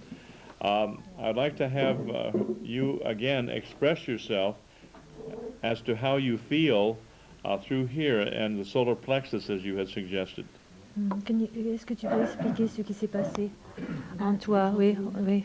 Juste au solaire plexus et puis au Eh plexus. bien, quand j'ai reçu les vibrations, j'avais un point. Quand j'avais les vibrations, j'avais donc un point sur le foie et j'avais un petit peu mal. Et ensuite, quand les vibrations sont devenues de plus en plus fortes, j'ai eu le mal a disparu, enfin la petite douleur que j'avais au foie. Et quand je respirais, j'avais plus mal après. Et maintenant, j'ai surtout tout le plexus qui est dégagé. Oui, c'est ça, puisque c'est tout cette partie-là. To start with, all the vibrations that she had. Speak very loudly. Yeah. To start with, she had a few vibrations. This vibration, she felt a strong pressure on her liver and pain. It was a painful pressure on her liver. And when the vibration increased, the pain disappeared. And now she feels that all the solar plexus has been lifted, the weight has been lifted of the solar plexus. And she feels very light and she feels good. Thank you. Thank you. Okay, thank you. Now that's very lovely. That's very lovely. We're all a part of that. And so as time progresses, one thing after another will continue to get better and better and better. Okay? Thank you. Greg, do you have a moment, sir?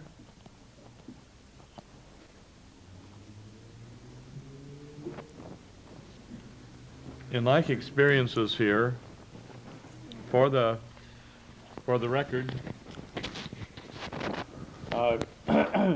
Greg is a first-hand observer as to what occurred here. So, Greg, would you share with the class what you shared with me? My understanding is of a situation that happened at the Athens Tablelands at Genazzano at the instructors seminar, was that Barbara Tulloch, after having her points held and going through the memory of scar tissue on a caesarean section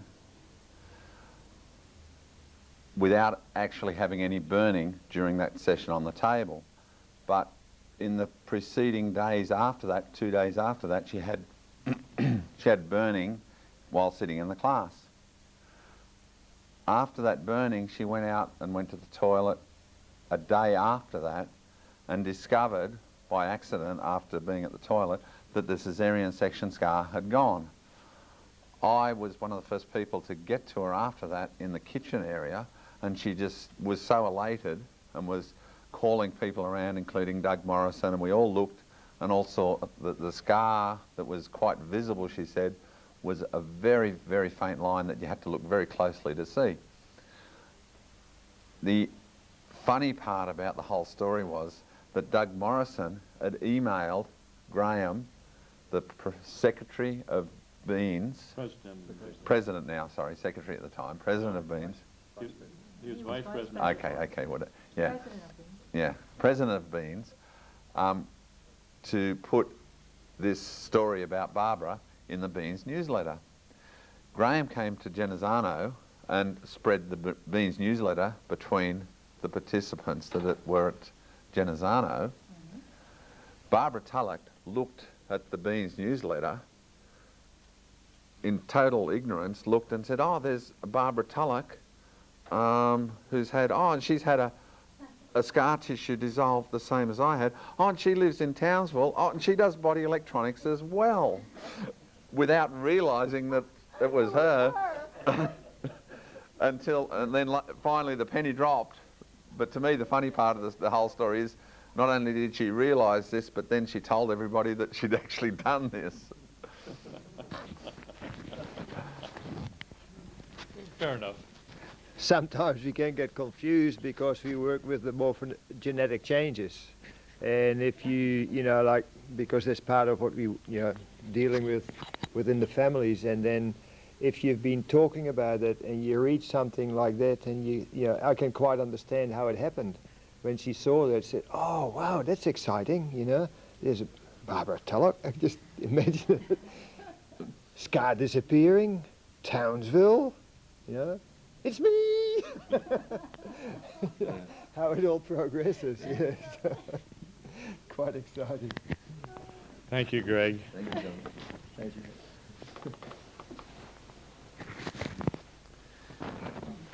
Now, if you'd all turn to page 7 of the patient guide.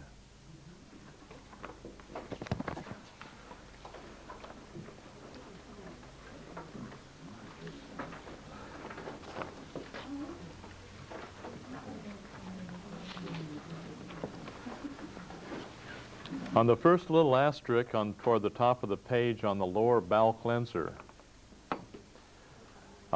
we had talked about the herbal problems that we have here in Australia about the radiation and the need for growing our own herbs and making sure that none of those have the terrible injustice done to them of irradiation that's being inflicted upon the people by the Australian government. This is something that we don't need, and something which I take a very strong stand against because of the bad health that it gives people. I've studied irradiation, I've studied the effect of radiation on food and people, and this is one of the most damnable things that can be enforced upon people here in Australia without them even knowing it, and without them having to have a choice in what we might call their unhealth care. But anyway, on page 7, the lower bowel cleanser, you take, if you can find a good herb that has not been irradiated, which I would recommend getting into your own library, a few good herb books on that which will cleanse the bowel and build the bowel at the same time. The best thing we do have, I believe, is an LBS formula from Nature's Sunshine. LBS2. LBS2, which will help this particular program. Now, oftentimes to scour out the mucus lining of the small intestine, we've used the alfalfa. If you can get a compressed leaf alfalfa, they have this in the States.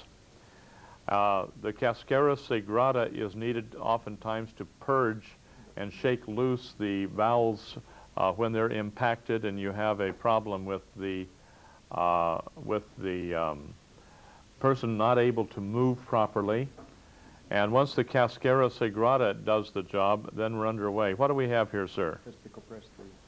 Compressed leaf alfalfa. Here's the compressed leaf alfalfa. It's like a little scrub brush. Does a beautiful job of giving fiber to the diet, especially in these ages when people are living on processed foods where there's very little fiber and you have all kinds of intestinal distress, colon distress because of it.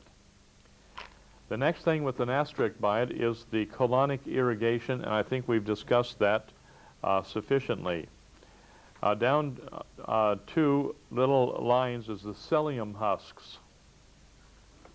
This also has a scrubbing action and possibly should have a little asterisk out to the side, but because all people don't need it, we don't put it there. When we get into the iridology next week, then you'll see wherein we will need it, who needs it and who doesn't. But the psyllium husks, about at 1 teaspoon, basically in the morning before eating. You stir it up and take it down, and take it down before it bulks up, because it'll bulk up very quickly and then you cannot drink it. Now, white oak bark is very healing for mucous membranes, especially for people who have colitis and things like that. And a couple of capsules 3 times a day will help that matter. The aloe vera juice is very, very good for keeping things moving well. And if a person takes about 2 ounces 3 times a day, it takes the bear out of their disposition, because people are just really growly old bears, you know, when they can't go. And so this is wherein we want to have the colon working well, so a person is going at least 2 or 3 times a day, so they can keep that colon going without having all of the backup of bacterial problems, and which they would have with a backed up colon problem. Now, for people that have scar tissue around their rectum and their anus, where they've had bad cases of constipation, and then they've ripped themselves oftentimes when they go to the toilet and have a lot of blood around their hemorrhoids and so on, the Schweitzer formula taken internally is very excellent, and you take it as a retention enema. And you get a little baby enema, a little bottle where you squeeze the bottle, you suck the stuff up into the little, what they call a syringe, a rectal syringe, and then pump it on into the rectum and hold it there for quite a while. That will then absorb 4 inches into the tissue and help to dissolve the scar tissue and so on. Now, in the Patient's Guide to Body Electronics are some pages on the Schweitzer formula. This is one of the best things that we have to not only build the immune system, which we've discussed, but also it'll help to dissolve scar tissue when sprayed externally and taken internally at the same time. You have a wonderful healing effect there. Now, where's your lactobacillus? This is important. We talked yesterday on the 12 points on grain fields that I hope you take time to read during this week, so you'll be ready to understand what we talk about next week in iridology. This material right here was designed specifically for the body electronics people. There are at least 12 types of bacteria in here. Now, most of the bacteria that you take into your system is known as acidophilus. And sometimes you have acidophilus and bulgaricus. That's another mixture that you have, but that's only 2 kinds of your lactobacillus bacteria. This has 12 types. Each one is designed for cleansing and for helping to heal certain parts of the intestinal tract, and also where it goes out into other parts of the body to clean out things like the liver, the kidneys, and so on. So this lactobacillus is not limited only to the colon. It has a cleansing effect upon the entire body. And so let's say we have a person with a very serious condition. Let's say they have a degenerative condition of advanced cancer. In a case like that, we would put a person on 1 liter a day of this particular, the BE lactobacillus. Now, this is something here very powerful. This is 85%, I would say, lactic acid, which also has its effect upon the healing of the cancerous tissue, which is found also in that 12 points of grain fields that I have passed out to you. And we have had a number of people wherein we try to get the cancer turned around in at least 2 to 3 weeks. And as long as there's some life force left in the individual, and we don't get them too late, and provided that they follow the rules found in the Logic and Sequence book, Book 1, this is learning how to love unconditionally, learning how to forgive unconditionally, learning how to not resist, and where this will explain the end result of resistance in a very, very methodical manner. I think this is where, if they follow the rules, they'll get the results they're looking for. But it takes about 2 to 3 weeks to turn it around. Now let's say that we have a black pigmentation in a certain part of the iris of the eye, which would represent, which we'll talk about next week, but which, according to Dr. Joseph Deck, who has taken 10,000 cadavers, analyzed the iris of the eye, and checked the physical body, and found out where there are black spots in the iris of the eye.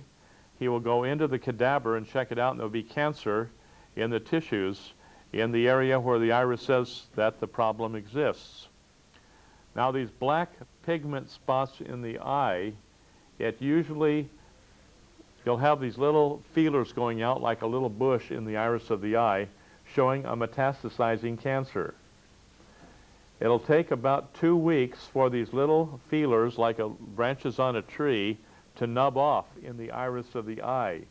You can see this with a 10-power loop, and I'd try to get a 10-power loop and a good torch so that you can learn to look in the iris of the eye and see these various things which are going to be a botheration to people. Now, not just black spots are cancerous, but that is one of the signs of cancer. But this black bush is very obvious to see, and it takes about 2 to 3 weeks to nub the thing off. But sometimes during point holding, when we attack the organ, which is indicated in the iris of the eye by that black bush, sometimes with one point holding, that black spot will turn brown in color. Now, when I tell you that the pigmentation spots in the eye change color, Hank has seen that many, many times, okay? But you go to an orthodox iridologist, and they'll say that's a bunch of nonsense, because they say that the color of the eye does not change, the structures of the eye do not change, and so on. But in our work, they do. We have Dr. Bernard Jensen, who just in the last year or so has openly made the statement that he now sees the color of the iris changing and the pigment spots changing color.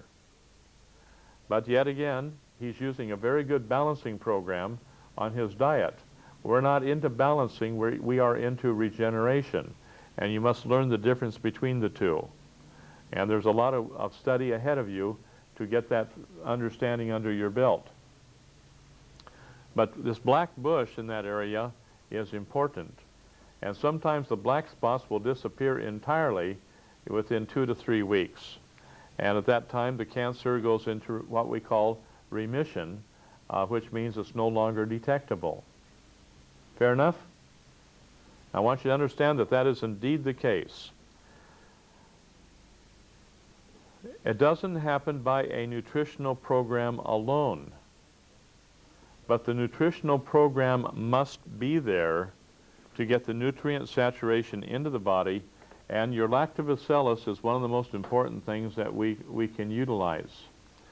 There are some people that are not on the body electronics program, but they have been using this particular lactobacillus by itself, and this has been correcting the conditions within the body, because this helps to take the food that you're taking in and convert that to the proper nutrients that the body can utilize. For example, if you have no acidophilus in your system, there are a lot of vegetarians that look almost like the color of a carrot, very, very yellow in color. You've all seen it. They look deathly ill. It's because there's no acidophilus in the system. And you have to have the acidophilus to interact with the beta-carotene to form the vitamin A that the body can then utilize. And most of your vegetarians who are on a bad diet of just nothing but fresh and raw food, if there's no acidophilus in the stomach, in the intestines, etc., they will not be capable of digesting and assimilating the food. Is that clear? Therefore, this material here has an asterisk by it, because this is one of the fundamental things we have to have in our diet to make sure that all the food is assimilated and utilized, and the acidophilus in the intestinal tract will do just that. You don't get enough of it from the yogurt you get from the stores, because that has been heated and it has destroyed all of the viable activity that's there. You want something which has been brewed specifically for our bodies, and this is what Alan Meyer has done with grain fields. Now, Hank has some of this right back there, and Hank, do you want to make any comment on that? Don't drink on the job, sir. Drink as much of it as you can, because this is so important. When most of you know about the story that I broke my ribs when I was in New Zealand, and when I was on the table and they were working on me, this particular product was introduced to New Zealand, and I bought, it was not a liquid, it was in powder form, and I bought a six-pack of that, and I started to use it virtually straight away. Now, part of my learning experiences has been that I created a pancreatic problem, and I used to have immense cravings for sugars, and I used to go like to the supermarket, buy a packet of cookies, and scoff the whole lot in one go. There was no problems. A few days after I'd started on the whole grain powder, that disappeared, and I have not had it since. What I also noticed is that everything else has started to stabilize in accordance with that. And it's probably one of the best foods you can get into your system right now. You can use it as a meal replacement. You can use it, the liquid, or probably even the powder, once you wet it and let it ferment, use it as a healing agent, whether it's a cut or a bruise or whatever. I've had good experiences with that as well. And for me, this is probably one of the best foods, and Dr. John mentioned that yesterday, probably one of the best foods we have available to us now. And especially with the impending changes that appear to be on the horizon, if you can, have a few jars of these at home at any time, if there for any reasons would be, like the problem we had with the Sydney water here, for instance, if that could happen with like a food shortage for any length of time, it'd probably be better to have half a dozen of these jars in your store, because if you just eat that stuff, it could be sufficient to help you through like a few weeks of not being able to get any food.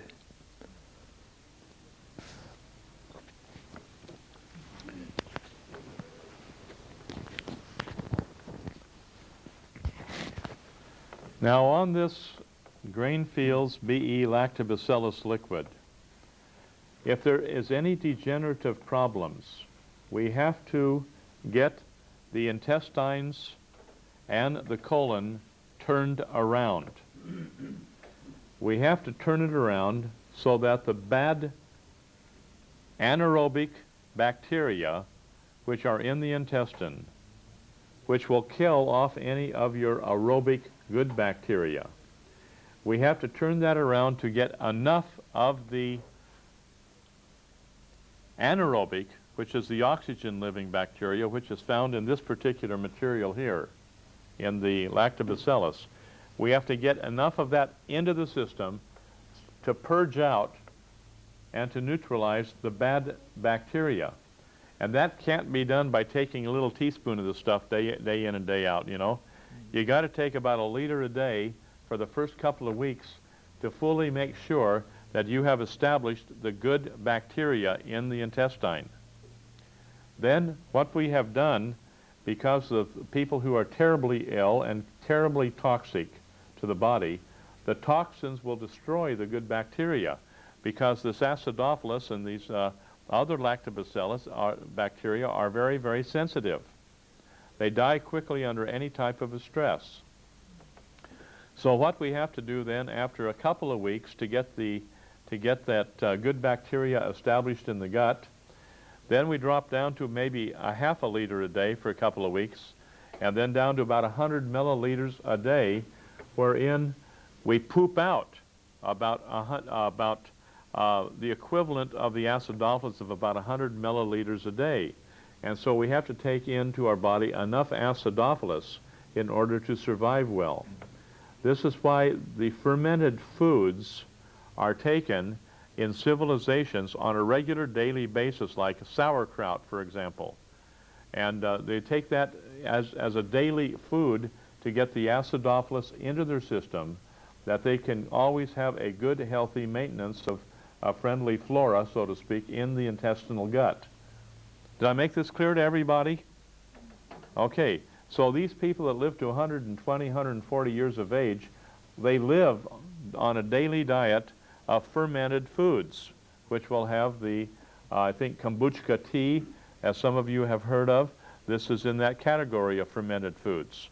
But a lot of them have other types of fermented foods that they live on and they work with and maintain their health over many, many years, where in the Western society, people start passing, start dying. I got a letter from a friend of mine who was a school teacher, and he had retired about 5 years ago. I thought to myself, we were in the same graduating class together. What business has he got retiring? He's too young. And he's telling me how about half of the class have already died that I graduated with. And a lot of the people, are no longer around, and there's just a good handful or two of them left. And I thought to myself, well, that's not on, because here's these young guys, in my eyes, they're young, and they should be frisky and being able to follow through with a good day's labor and work, and they're not. They're passing off. They're dying off like flies. And I think to myself, just shake my head and wonder, what can we do to reverse all that, because it's totally unnecessary to die at an early age. That's the way it is. Next item on page 7, under kiwi fruit.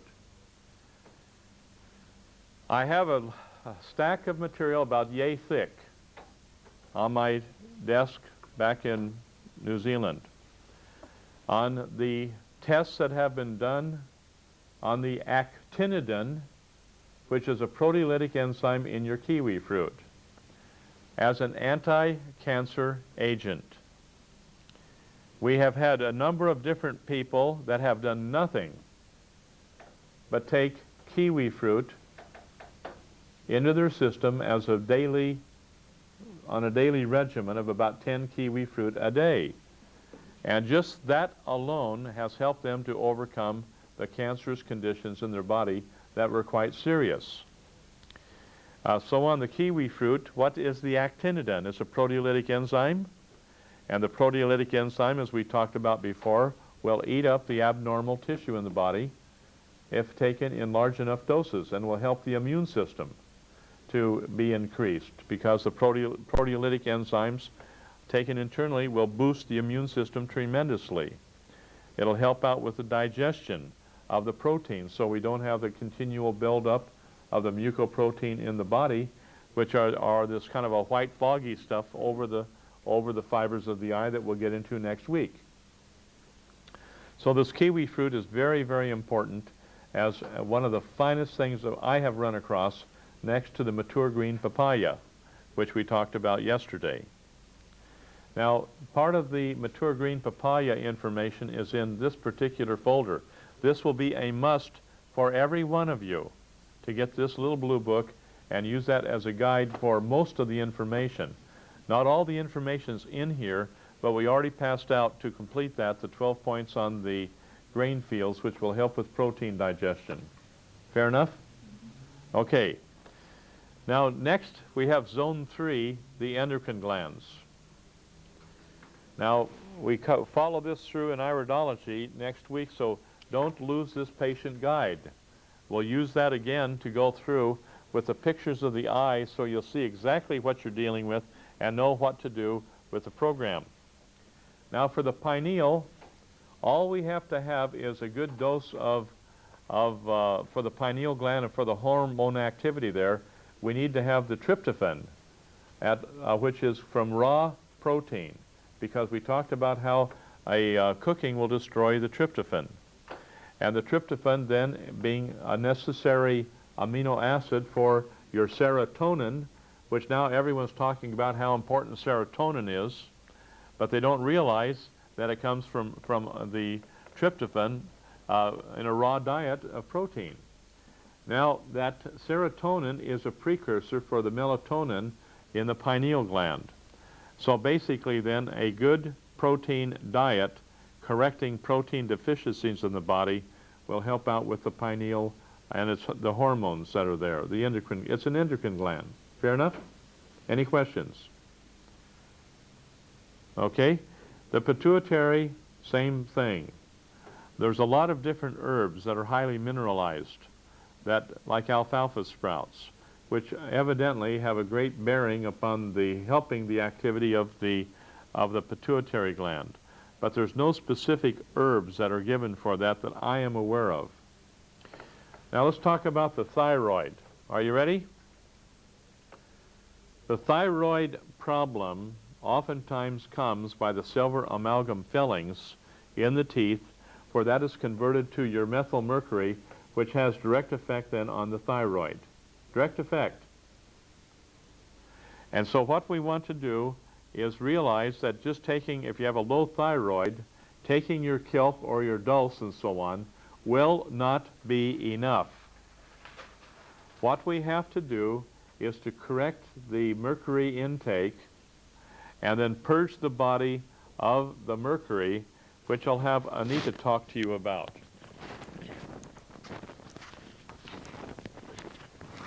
Well, it's after you get your fillings taken care of and replaced with the composite, the white material, that's not enough to get the mercury out of the cells. Now, the living water, to a certain degree, pulls the mercury out of the cells. Also the program, the combination of the minerals and the enzyme combination, pulls the mercury out slowly, very slowly. Now, the thing that I used, which you might want to think about, is it's like a chelating material. It's called DMSA. Write that down. DMSA. And some of the dentists are recommending this, DMSA. It latches on to the mercury and pulls it out of the body. Also the zinc. Also the zinc. Now the zinc, it does cause a,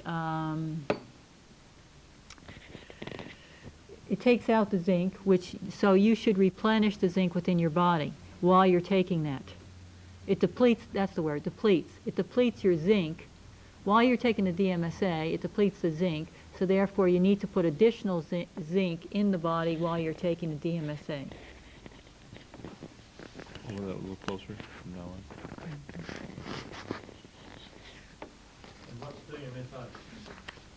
DMSA? DMSA, you mean the chemical name of it, or? What is it? Where do you get it? It's a chelating agent. It's a chelating agent. You would have to get it from, I know Dr. Mike Godfrey has it in Tauranga. You can get it from any of the dentists here. Hank would have it? The dentist will supply. Is the dentist you talked about? Yeah, he gave me 2 lots. He gave you 2 lots. His name again is? David Howard. David Howard.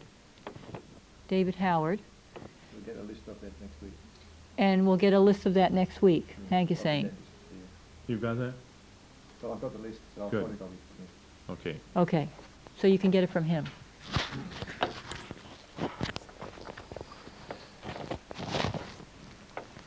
So a lot of people are herbalists and they're into thyroid and correction by using kelp and dulse. It doesn't work.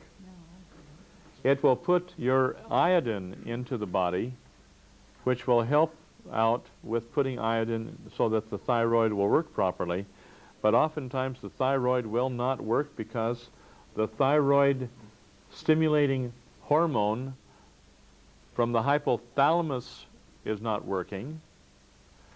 The thyroid releasing hormone from the pituitary is not working. And so you have to go right back up the chain of command and release and get the body parts functioning properly so that eventually the thyroid will work. And this sometimes takes a bit of time to do so. The next, the thymus. Now, we've already talked about the Schweitzer formula. We talked about how just 30 seconds after you take a couple of ounces of Schweitzer formula will activate the white blood cells that go around gobbling up everything that they need to gobble up so the immune system begins to work. The adrenals, sometimes different licorice root combinations, will help to stimulate the adrenal glands. But remember, we don't want to just stimulate the adrenal gland. We want to find out why is not that adrenal working properly. And so we have to go back and look at the colon, look at the iris of the eye, and find out where's the problem, and then correct the problem so that the adrenal will function regularly and normally without a need for some sort of external herbal stimulation. Fair enough? Okay, now the pancreas. This is probably the major organ area of the endocrine system that we have to deal with.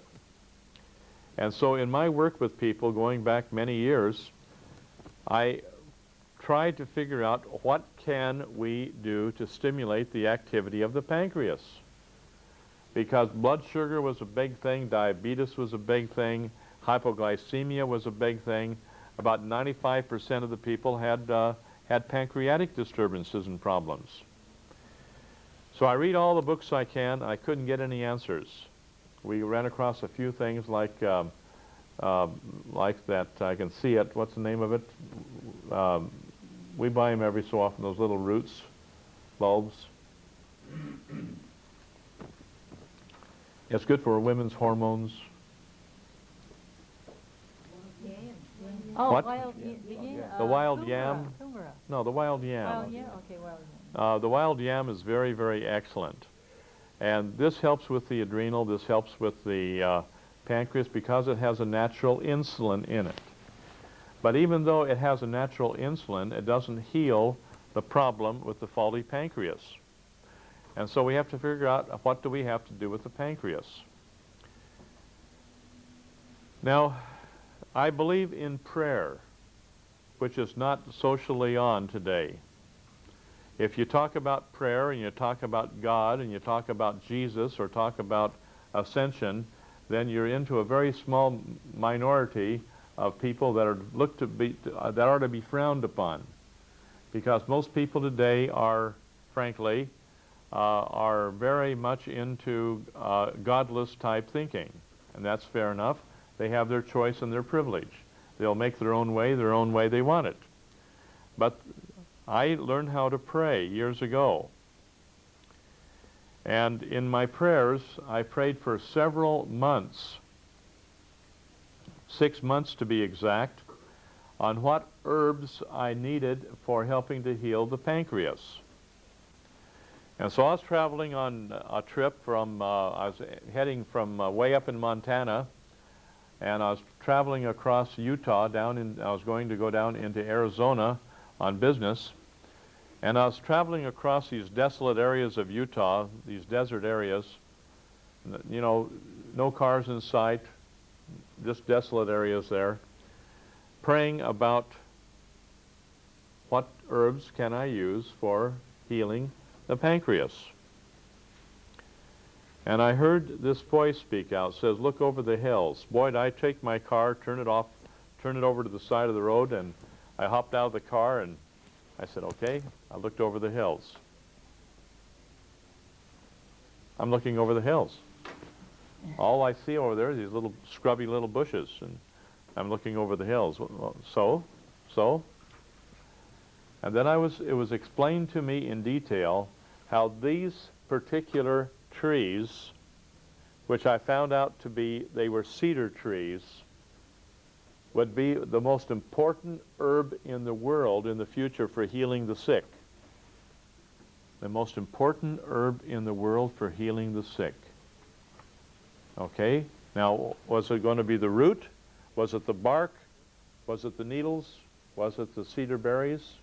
What were they?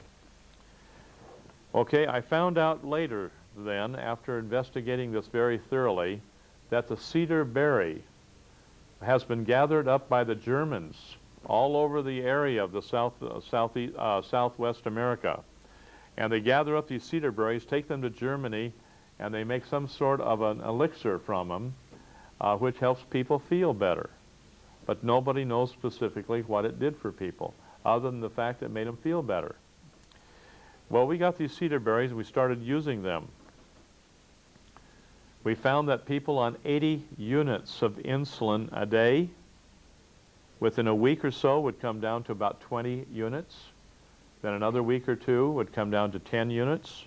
And after a while, their blood sugar was totally normal. And they would move from a diabetic condition into a hypoglycemic condition, which is your low blood sugar. And that would continue on until the pancreas settled itself out. We have virtually helped tens of thousands of people with cedar berries alone on helping to maintain the normal function of the pancreas. Now, unfortunately, they have to keep taking the cedar berries, because when they take cedar berries, if there's no change of consciousness, the condition of the pancreas goes back to where it was before. But this is a particular herbal formulation which will help, or an herbal material, which will help to correct, temporarily at least, and balance out the activity of the pancreas. I've had people totally blind, because blindness will oftentimes be associated with diabetes, where after we get the blood sugar corrected, the eyesight begins to return, especially under the activity of point holding. I remember we had one blind person come to our house. The family had to lead them into the house, and we had point holding on them. And after a while, after one point holding, they had burning in the pancreas. And then she said, "I can see." Because in iridology, you'll find out that the pancreas is 180 degrees opposite from the eyes.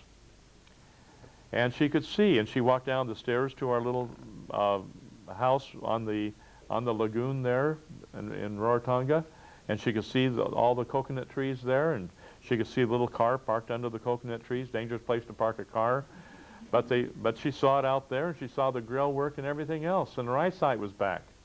And next thing we knew, she could thread her own needle, and she was back to sewing again, where before she was totally blind with cataracts.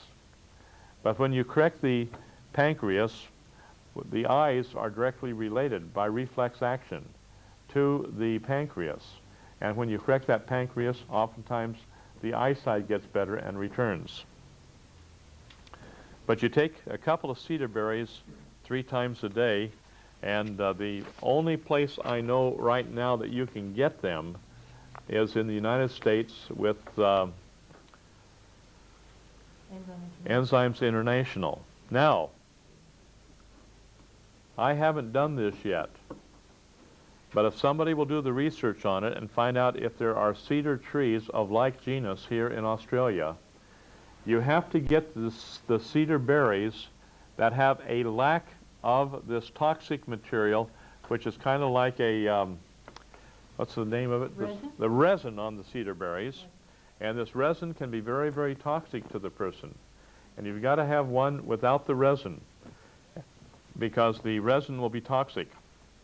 But we've had people here that have gone out and have identified specific cedar trees, used the non-resinous cedar berries, and they have had wonderful results with it, with their problems, and they haven't had to go out of the country. My belief is that things are going to get a little rough in a few years, and that we should learn to identify the herbs in our own backyard and learn to find out what we can use, and be prepared to wherein we won't be able to have shipping coming in from other countries. This is kind of right around the corner here. And a lot of the people feel we're on the verge internationally of economic collapse. And this could be a domino effect in the Y2K, in the millennial bug situation with the computers. And if this does happen, then everything will have to come from within Australia and hopefully from our own backyard, because things could break down very quickly in a situation where we have an economic downturn. So be independent in these areas. Okay? On the gonads, point holding is the best thing for that. But if you look on the iridology chart very carefully, the gonads, which would be the testicles for the man and the ovaries for the women, are directly related to the pancreas. And so the pancreas is one thing we have to work on, but that is reflex directly to the gonads and to the, shall we say, the testicles and the ovaries. So that's a whole job of its own. For the prostate, swollen prostates, there are several different things you can use. Red clover blossoms is the best. Using your red clover blossoms, they have found, is the very finest for correcting prostate cancer. Good morning. Anybody home?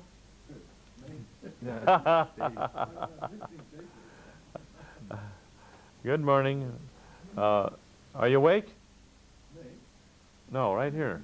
Are you sure? Okay, very good. Okay, and then for female disorders, the dong quai, and they have a dong quai mixture down at Grainfields that a lot of the women have been using to help out with their female disorders. I've got some here. That they claim by, you have it here? Yeah. Okay, Yeah. Hank has it here. Okay. John, can I ask a question? Yes, sir. What about hypoglycemia? Same problem. The hyper means high blood sugar. The hypo is low blood sugar. The hypoglycemia is the first step of two to diabetes. It starts out with hypoglycemia, it ends up with hyperglycemia. Okay, page 9. Over to page 9 on the program sheet. What time is it here? 12. Just before 12. About, 10 to, How much time do I have? 10 to 12. 10 to 12. Okay. Now on the lymphatics, this we will discuss in greater detail when we deal with the pictures of the iris of the eye. But bottom line, when there's a lot of mucoprotein, which most of us have had or have, we have, back in the 1980s, very early on, we were able to get all the pigmentation changes, structure changes, and so on, but the one thing that we were unable to do at that time was to work out how do you get rid of what they call the lymphatic congestion, or what we would call the mucoprotein in the eye. So I went and discussed the matter with the advisor to Dr. Howell, who wrote the book Enzyme Nutrition. And you have that back here, Hank? You got it here. Okay, talk to Hank on it. The book is absolutely ingenious. And in this book on enzyme nutrition, written by Dr. Howell, I asked Dr. Howell what to do. And I did a lot of research, read through all the medical textbooks on it to find out what is this catarrh you see in the iris of the eye, or what they call mucoprotein. What is mucoprotein? We found out that it is undigested protein and undigested carbohydrate. And when you have this mucoprotein in your system, this keeps the nutrients from getting to the cells and keeps the toxins from getting away from the cells. The cells start dying and they start changing dramatically, and then they start propagating, shall we say, a weak tissue, which turns up to be your cancerous tissue. And so what I have found over the years is that when you have a tremendous amount of mucoprotein in the body, that cancer is going to be following very closely if we cannot get the toxins away from the cells and the nutrients to the cells to maintain healthy cells. Along with that, if you can't get the circulation into the cells, it's because you cannot get the nerve supply to the cells. And that's where body electronics comes along, because it's able to get the nerve supply back to the body. In other words, you do a pinch test on a person. Tony, you will remember when you came to see me, your body was as numb as a skunk. It was just as numb as could be. There was no feeling in the legs, feet, or what have you. Is that correct, sir? Correct, yeah. And then by holding certain points that you will all learn in the 4th week, which is having to do with certain points on the back of the head, you'll learn how to do that. This will restore the nerve supply back to the body. So once the nerve supply is restored, the circulation is restored, then what happened did you feel heat through the body? You felt heat all the way down the legs, down the arms, everywhere, chest. And the nerve supply has to be restored before the circulation can be restored. Now I'll throw another little technicality in here. You have to have the cerebral spinal fluid also out to the cells, to the body, before the nerve supply can be restored. But the cerebral spinal fluid, that restoration is done by cranial work and what we call cranial electronics. And that's advanced work that's taught during the instructor seminar. And that's after people have their feet wet with the work you're doing here, and you're going through the 4 series to learn the things that you're learning and get your feet wet good, then you'll be qualified then, if you're off of the marijuana and off of the alcohol and so on, you'll be qualified then to go ahead and attend the instructor seminar and learn how to do this and become a teacher if you want to, which is one heck of a lot of hard work. A lot of people just do it for their families and friends and whatnot, and for their own sake, and that's fair enough. But under lymphatic enzymes here, it's the 3rd line down on zone 6 lymphatics. You checked the mucoprotein with the iris analysis and see where it is. The lymphatic enzymes were built directly by highly active proteolytic enzymes, what we call concentrated proteolytic enzymes, and concentrated amyloidic enzymes by Dr. Hall, directly for my work, by request. And he had designed this. And this is now known as the lymphatic enzymes from Enzymes International. That's the only place you can get it, and I haven't found anything yet that will take its place. Now that has to come from the States. Now you can order for your own use to go through customs anything less than $500 and no more than a 3-month supply of what you need. And that'll go through customs and no problem. But if you order a big supply, then customs will stop it from coming in. Any comment, questions? Okay. But lymphatic enzymes is very important. May I just say something on enzymes? It's in regards, there are many products on the market and there are enzymes produced outside, from companies, by companies who think that they put something reasonably on the market so they can make a bit of money. Just bear in mind that these products that Dr. John just talked about are made specifically for this purpose and also will start to act in your body at body temperature, which is a very important factor because enzymes that are produced outside this range, they may need a slightly higher temperature before they become activated, and if that's not in the body, then you won't get the benefit from it. Spot on. Any questions here? Everyone awake? Is this lymphatic enzyme different to the ones from the NES enzyme? The NES enzyme is a more concentrated enzyme. And like, for example, you can get from Enzymes International the lipase, the amylase, the protease, and so on. But the ones from Ness are more potent. It's been tested. They are definitely more potent.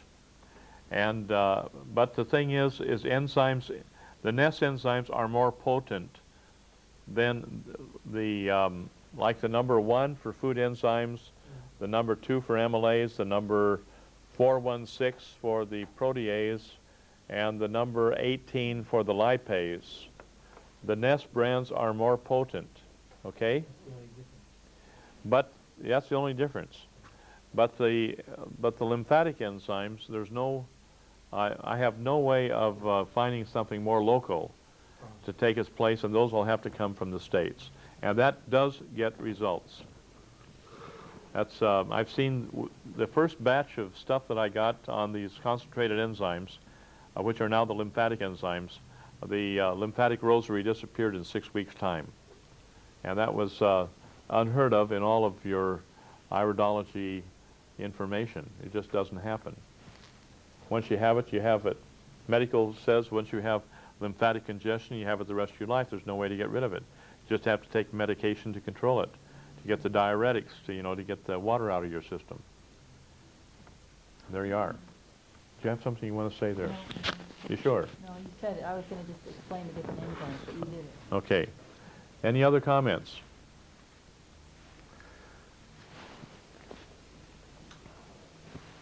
I've got about 12 o'clock here. We've got plenty of time. We've got plenty of time. You know that. Now, shall we come back about 1:30? 1:30. 1:30, and we'll take a break here for lunch, and be back. Any questions before we break? Yes. Something about Min Plus. Is that all right? And can you... We'll talk about the Min Plus a little later. Would you hold that question, please? Yeah. Okay, break time. Here, that went through the burning through the liver area. I hope you overheard Frank telling you that she was suffering from liver cancer, had radiotherapy, had, if you can call it therapy, had chemotherapy, if you can call that therapy. And what we have, which, you know, these are very devastating type of treatments. And she survived it. But the thing was, is that in the iris of the eye, in zone 6, as I recall, you're reporting this to me, Hank? She had a lot of what we call black sand, which looks like little tiny black spots all throughout the mucoprotein there, or lymphatic rosary, in zone 6 of the iris of the eye. Now, this is extremely important. And we'll have a little report on this now, because after that burning in the liver, perhaps there was a little change in the structure of the lymphatic rosary. So we're going to take a close look now.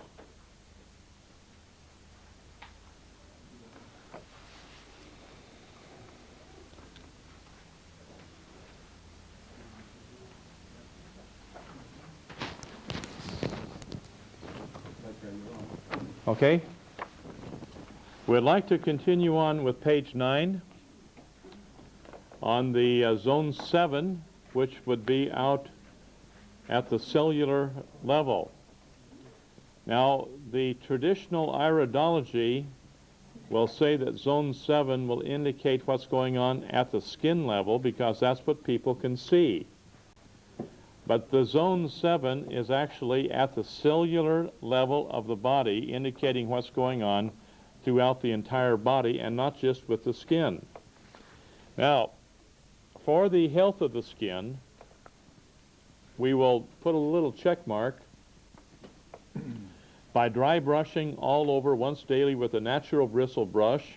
Underline the word natural so that you don't get a nylon or some other type of bristle, but any type of a natural bristle brush will do it. And you follow that with a lukewarm shower without soap, followed by a cool splash. Now this soap takes off the oil on the skin.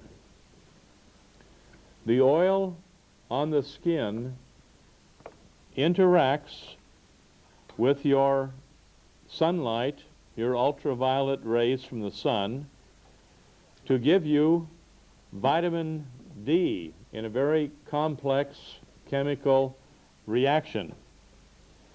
The vitamin D is absorbed in through the skin and triggers the activity of the parathyroid gland to secrete the parathyroid hormone, which will help to control your calcium metabolism in the body.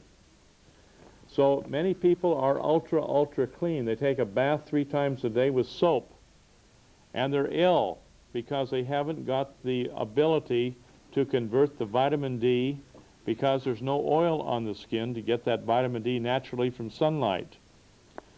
So we do recommend that a person is out in the sun perhaps 20 minutes a day, maybe 10 minutes in the morning, another 10 minutes in the afternoon, but get the sunlight on the skin so that the vitamin D can be activated, because that vitamin D is very, very important for the body. If you get your vitamin D out of your synthetic vitamin D, which is oftentimes added to milk, this type of vitamin D is a steroid and acts on the body like a steroid. And it has very detrimental side effects with calcium metabolism. And so the work done in Vancouver, British Columbia, on the research on vitamin D as a steroid, we're talking now about the synthetic, not the natural, from the sunlight, this does a lot of harm to the body. And so we recommend not having any of your synthetic vitamin D in any form taken internally. Now, the grain alcohol wash will be used instead of your isopropyl alcohol, which is a wood alcohol. If you take that internally as an alcohol, you die and go blind. Fair enough? Now, the grain alcohol, never put anything on your skin that you can't put in your mouth. The isopropyl alcohol they have found, according to, what's the lady's name with the zapper? Hulda Clark says that this is cancer forming and is one of the greatest problems we have with the liver, is your isopropyl or your synthetic forms of alcohol. Now, go ahead. Hulda Clark says that if you do not have the enzyme to break this compound down, then it can lead to cancer in the body. That's correct. Now, I just wanted to talk about the next one on the cosmetics. A lot of people ask me what creams to use. Be very careful, because there's a lot of chemicals in these moisturizers that the women use for the skin. And what I have found is that the best thing to do is to just take the flax oil internally, and your skin gets really moisturized, and it doesn't really need a on-top moisturizer unless you're outside really in the elements tremendously. But normal, everyday, if you just have a very good diet, your skin just naturally takes on a natural oil. And you don't need all these moisturizers, because all of them have chemicals in it. It might be of interest to you to know also that in Los Angeles, it was uncovered that where the hospitals were doing the abortions, that these fetuses were being sold to the many of your different, not chemical firms, but the cosmetic firms, yes, and used as placenta tissue, yes, which is used in these various creams and ointments and so on that you put on the skin. And I just want you to be aware of that, because the so-called placenta tissue is coming from the human fetuses that are ground up then and put in these beauty creams. I have this article here on the rash. Okay, I got this from the Health Review, New Zealand Herald, Wednesday, May 20th, 1998. Brisbane. Daily use of cosmetic foundation, moisturizer, and night cream increases the risk of an unsightly facial rash, according to research by dermatologists. The rash, perioral dermatitis, produces redness and spots around the mouth, nose, cheeks, usually with a telltale halo of clear skin around the lips. It is often mistaken for acne. So anyone who uses foundation every day, it's not a good thing. And the moisturizer. Okay. I might add also that in our work with many of our medical people, some of the medical people have been told that in order to boost their immune system and their energy system, that they should go to China, to the medical hospital there, and get the aborted fetuses. That many of the aborted fetuses are used as a human enhancer, shall we say, for health, and most of the doctors at the hospital get their first choice of fetuses. The rest go out to restaurants, are you hearing me? Or to other people who request fetuses for health purposes. And this is nothing but pure cannibalism in the worst way. But these are being utilized in live cell. Have you heard of live cell therapy? They used to call it sheep cell therapy, but now they're using it live cell therapy because they're using the fetuses to inject into human beings as a youthful concoction to make them live longer and so on. We've got serious problems here on this because when you take another person's cells and inject them into the body, then you take on that DNA of that individual at that point in time. Now, just like with a blood transfusion. So this is something that I want you to be fully aware of. Now, these things are happening in our time. They call it rejuvenation shots. Pardon me? Rejuvenation shots? They call them rejuvenation shots, yes. Have you heard of that? Oh, yes. Oh, yes. A lot of Swiss doctors do it. Pardon me? A lot of Swiss doctors are doing it? Yes, they are. And this is something here, because when you start dealing with abortions on this level and cannibalism on this level, then the powers that be will not permit that to continue after a certain time. People will be given their chance to change and repent. If they don't, wipe out. Fair enough. Just one more thing on the isopropyl. Here. Just one more thing on the propyl alcohol. It's by law that all bottles that come onto the market need to be sterilized. And what they're using is propyl alcohol because that's the cheapest one. So if you buy anything in the shop in a bottle, whether that's even the spring water, so whether it's oil or cosmetics or anything, it has been cleaned with propyl alcohol. And if you're familiar with what we just talked about, then you know that it's detrimental to the body.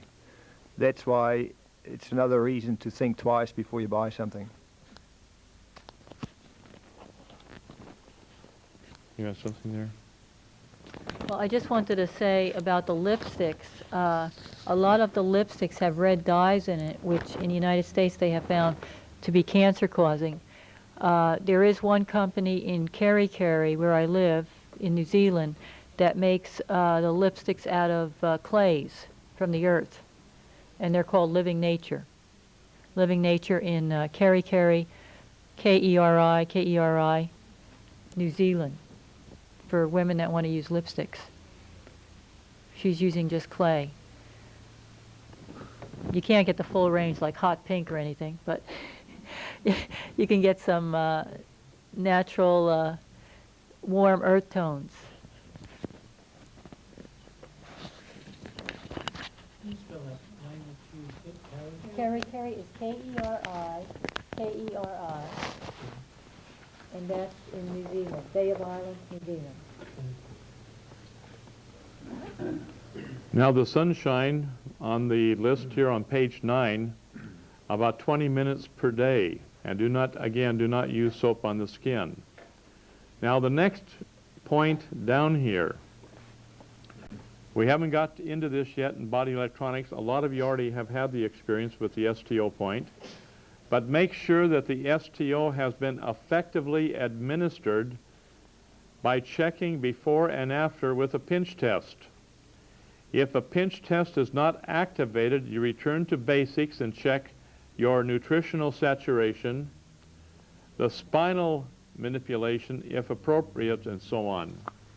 Now let's talk for a few moments about spinal manipulation.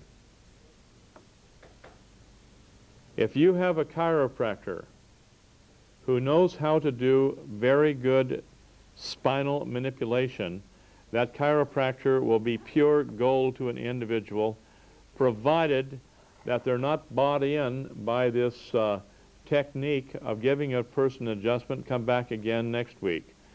Another adjustment, come back again next week. If you have a good person who can do good spinal adjustment, they give you full body spinal manipulation, and you're taken care of, you should be checked maybe a couple of weeks or a month later to make sure everything is staying in properly. Now let me give you a little illustration, please. Right here, come on up here for a minute. What was your name? Steve. Steve? Okay, Steve, come up here, please.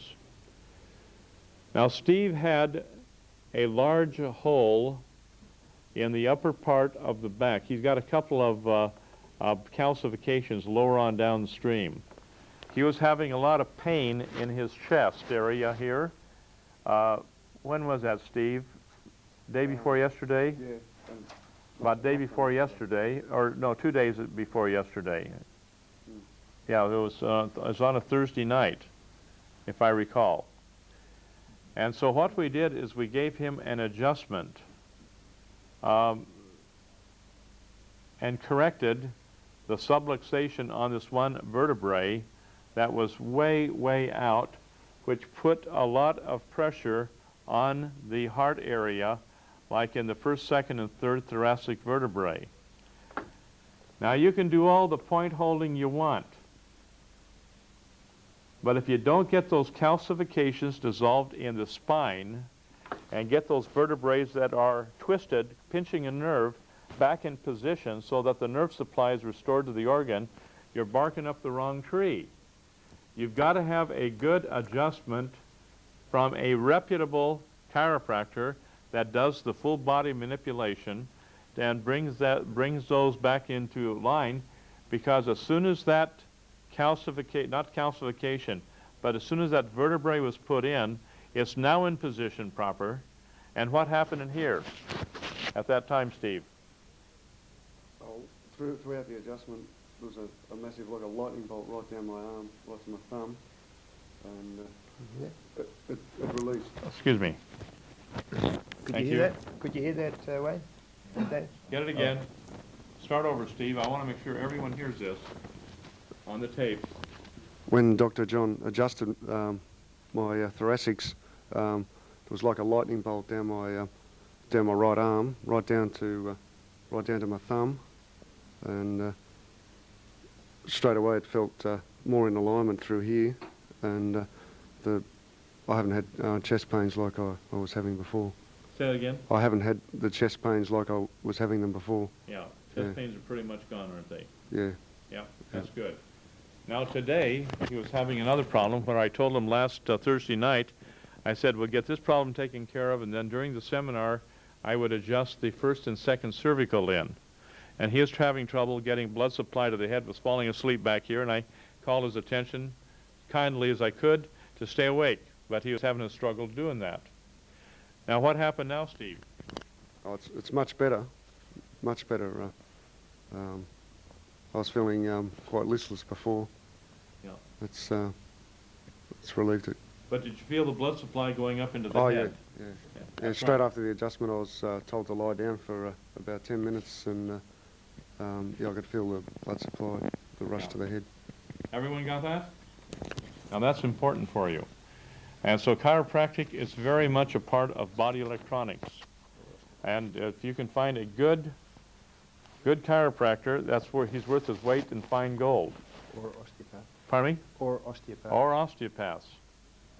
I have found that oftentimes on the first cervical vertebrae, that it's very difficult to get those in just by the working around the ligaments and the muscles. And you have to understand how to adjust properly, and many osteopaths are trained in adjustment, and so are naturopaths. So there's groups that can do that. Just to reiterate that, I had the pleasure of being part of the supportive team at the Treaty of Waitangi in 91. Was it 91? The 150-year celebrations. Yep. And I was part of the Kahunanus, which were the Maori people from the East Coast in the Napier Hastings area. And I was looking after about 200 people there.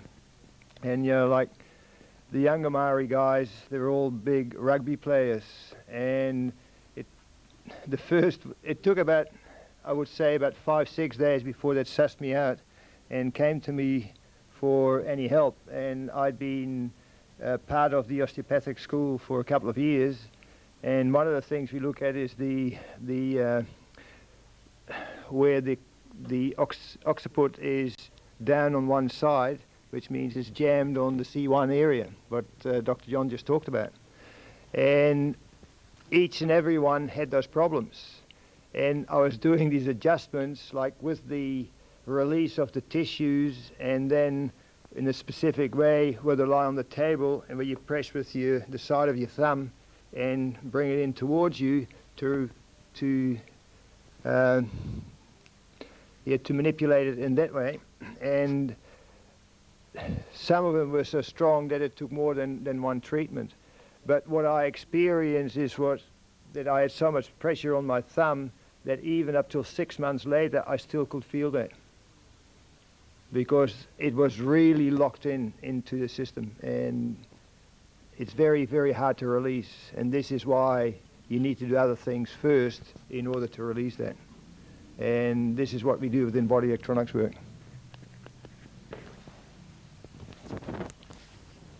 Steve, anything else you'd like to add, sir? No, I think. Okay, thank you very much. But on this business, it's exceedingly important that we consider chiropractic adjustments. Now, I have had a number of people saying to me that some, not all, but some of the medical doctors say this is nothing but pure quackery. And they will have nothing to do with anybody who does any chiropractic adjustments or, you know, goes to a chiropractor to have their adjustments. Let me say this kindly. These medical doctors that are down on naturopathy, that are down on chiropractic, that are down on herbology and so on, they're down on what they're not up on. They know nothing about adjustments, they know nothing about naturopathy, they know nothing about herbology, and so certainly they're going to have a very definite biased position. And sooner or later, these guys are going to have to come to their senses and realize there's somebody else out there that are helping people other than just drugs and surgery. Is that fair enough? Okay, because I hear a lot of comments about the quackery of the osteopaths, the quackery of the chiropractic, and this is a bunch of absolute nonsense. I've seen wonderful things done by the chiropractic, osteopathic, naturopathic professions in helping to heal many different people. And sooner or later, these doctors that are hiding behind their degrees will have to come out of the sand and realize that there's other people there that are fully aware and fully conversant in these areas, and they're behind the times and into the dark ages, and frankly, are in the field of archaic barbarism. Now, I think I said that kindly enough, Dave. Is that kindly enough for you? You can be stronger if you like. Okay. I'm sorry, but I have a lot of good friends that are medical doctors, and they agree with me. But so that's kind enough. Okay, now, are you ready? I want to talk to you about niacin. During the Second World War, the United States government took a number of the privates in the armed forces and took them out to line up during the atomic bomb testing in Nevada, out at Bikini and so on. to find out what would the effect of radiation be upon the people. Before they did this, they took one group of people and gave them niacin plus an iron compound plus a calcium compound plus some mixed vitamin compound and so on. And they gave them the niacin, wherein they started with a small amount of niacin of about 100 milligrams, and they had just turned beet red. And then they'd double it to 200 milligrams, and they'd turn beet red. When they no longer turned beet red, they gave them about 300 to 400 milligrams. And they experimented with this up to 2,000 milligrams.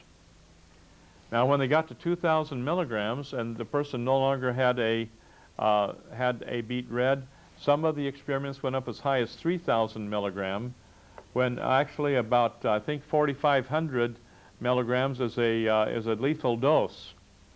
And so don't let a person take a whole lot of niacin, because people can die by taking too large a dose of niacin. And you study up on niacin and study up on the lethal dose, and if you take more than 4,500 milligrams a day, you're in trouble. Fair enough? So, you have to realize that 3,000 milligrams a day is a therapeutic dose for schizophrenia, because that opens up the pathways in the vasodilation of the capillaries to get the nutrients to the cell level, especially a high degree of colloidal minerals, and then the body will start to heal for schizophrenia.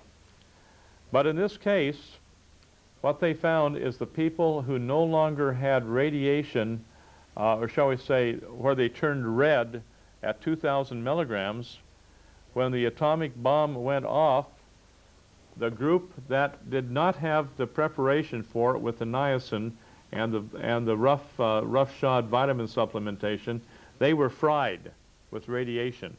Many became ill, and most all died. Fair enough? But the group that had taken the niacin and no longer had any reaction to niacin at 2,000 milligrams a day, they were radiation resistant and had no reaction to the tremendous amount of radiation coming from the atomic bomb blast. Now, for what it's worth, read the material on radiation in the back of this particular book. I think you'll be simply amazed at it. Everything that I said in there is 100% true. I want you to study that very carefully. I'm not going to take the time to go over this. There is a strong possibility that because history repeats itself over and over again, and we've got a lot of fanatics out there, with the proliferation of the people's, shall we say, their ability to acquire nuclear devices, by many of the different countries now have nuclear devices of one form or another. The speculation internationally is that sooner or later some guy's going to punch the wrong button, and we're going to be possibly in a nuclear holocaust. Look at what's happening now between Pakistan and India.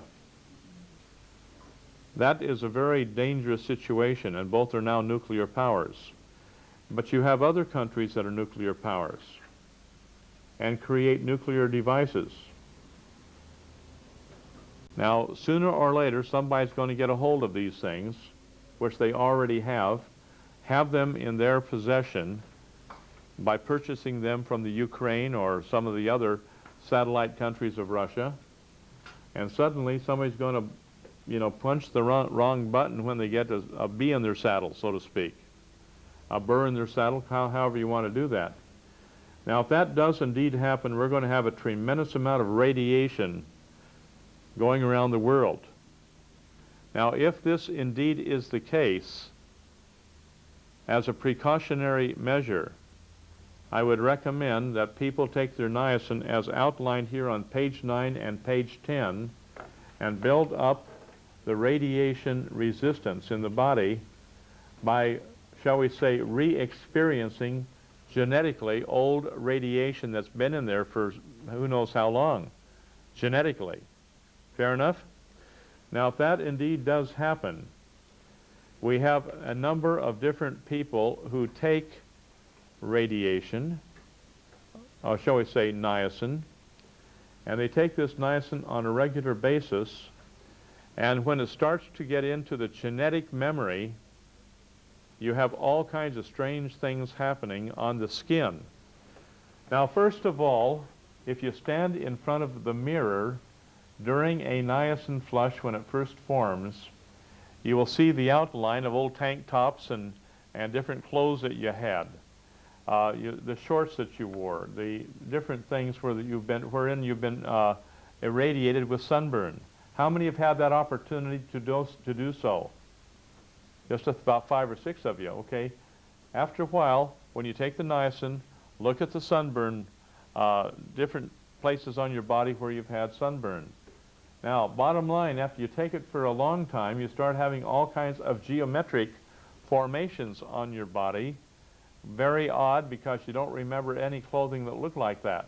You have these various geometric forms appearing on your body as you hit a very, very heavy niacin flushes. Has anybody had that yet? Okay, you will. Now, unfortunately, there is another thing that you need to be aware of. By taking the niacin, this triggers a lot of genetic weaknesses that come out during that time, some of which are predispositions to cancer. Now, Dave, get this down so you have it. See if make sure that's recording properly. Because people who start taking niacin, well, all of a sudden they'll break out with cancer on their forehead. And they stop taking niacin, and the cancer continues to spread. You continue taking the niacin, and the cancer on the forehead will go away. Or you'll get cancer on the jawbone, and you'll have a big cancer will break out in here. You keep taking the niacin, and niacin will disappear overnight. You'll get cancer elsewhere on the body that's very ugly and smelly to look at and to inhale. And those will disappear overnight if you continue taking the niacin or that which brought that condition on. Are you hearing me? So if any of you ever have this situation where you get into the genetic nature of the DNA and have that re-experiencing old burns that can go back 50 to 100 generations, then by golly, continue taking that niacin until that thing clears up. Because we have run into that, and that's one contraindication of niacin that hits maybe 10% of the people along the way. Yes, sir? Is it, what's it called, amorphogenetic? Morphogenetic. Morphogenetic situation? For instance, if you keep taking niacin, does it also affect, say, other members of your family who are genetically connected? Yes, I remember one lady in Chicago. She was a bank teller, and she took a large dose of, her first dose, by the way, like if a little bit will be good for you, a lot will be better. And she took a whole spoonful of this niacin and turned absolute beet red for 45 minutes. And the bank president sent her home. She thought she was sick or something. Well, what happened is she had a big black scurf rim in zone 7. We're talking about zone 7 now. And she just burned like fire all over her body. And when the fire stopped, this big scurf rim, they call it, or big black ring around the eye was completely gone. I examined that, and I was just amazed at what happened. She said my mother has skin cancer. Pardon me? My mother has skin cancer. Okay, you have her take that until that skin cancer disappears. Now, yes, sir?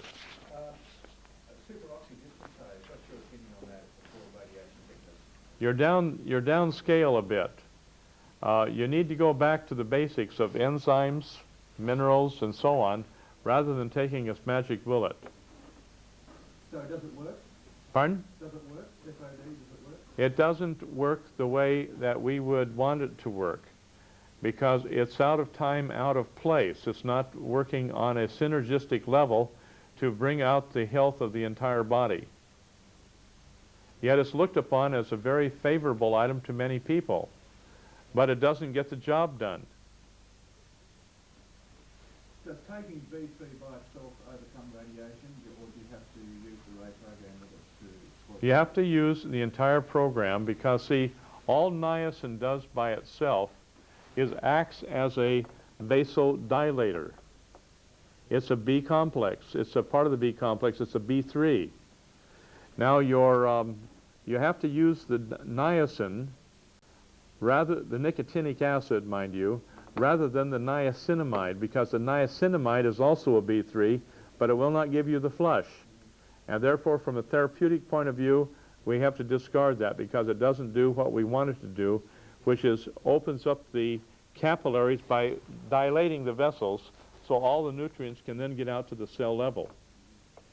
And so what we have to do is we have to use a full program so that everything that is essential for good health under a nutrient saturation will get to the cells and regenerate those cells. This is what we have worked out very carefully over the years, and we've got it down to a pretty fine system. Now, a problem that we have is the idea of the healing crisis.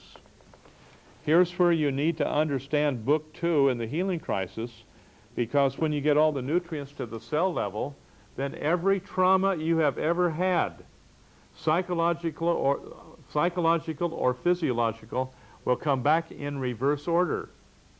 And that will be then re-experienced by the individual, and while they're re-experiencing it, they're experiencing all of the resistance they've ever had toward it. And you keep working with it until the resistance is gone, and when the resistance is gone, you'll have a regeneration of that portion of the body that you're healing. Did I make that clear? That's where we got to understand the healing crisis. Now there's a set of tapes. Write this down so you have it. The people who have the right to distribute my audio tapes will be on New Zealand Universal Health Products. Anita is digging out the address for you. And I have... It's on the sheet you gave out? It's on the sheet you gave out? Okay. Put it on that sheet. The first tape is called the Ray Program tapes. You order those. They're inexpensive, okay? You order those and you listen to that very carefully. There's material there which is absolutely important for your understanding. And then you have a second set of tapes, 2 tapes, called the Healing Crisis tapes. And you need to get that under your belt so you know what happens when the body begins to regenerate, so that you're not taken by surprise. Because oftentimes if something begins happening that you're not aware of, you're in trouble. I'll tell you that right now. Now, for example, when you start on the program, you start healing from the inside out. So you start in with the colon area. And you'll start having cleansing diarrhea for the most part. And if you have any problems in the intestine, and you have, for example, when we study the iris of the eye and you have a lot of black sand in the colon area, you know darn good and well what's going to happen. The person starts, now pardon my crudity here, but I don't know how else to say it, because these things, when you're pumping out this stuff out of the colon, you're going to have a whole lot of, first of all, these little things that look like yellow corn. Now, the majority of people have these in their colon. They're called a carcinoid tumor. It looks just like a yellow corn. Now, this is a precancerous condition. And the carcinoid tumor, if you want to study up on it, get any large study, an atlas of endocrinology, and study on what they call the carcinoid syndrome. It'll go into detail on this, because when you start cleansing from that colon, you start dumping these little yellow corns all over the place. The stool will be full of it. How many have had that happen already? Myself too. Just the 4 of us. Well, they just look like corn, yeah? They look like corn.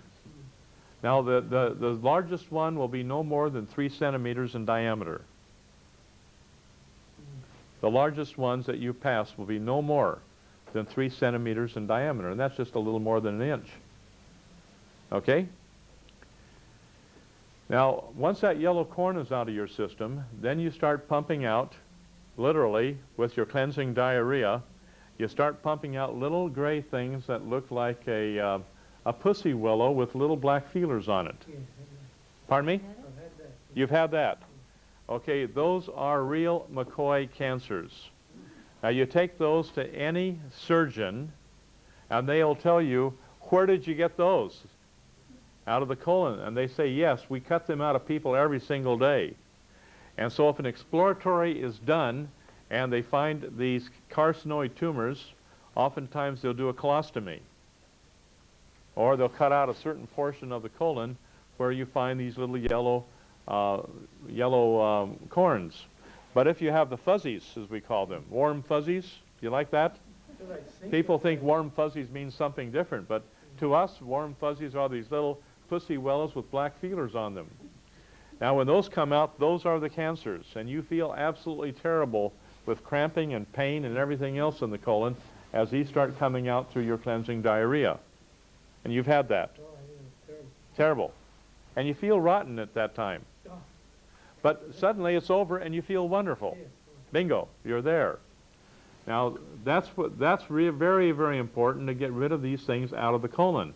Because, please listen to me, the rest of the body will not heal until the intestines are healed, because of the reflex action through the central nervous system from the colon on out to the rest of the body, which will be represented next weekend when we study the iris of the eye.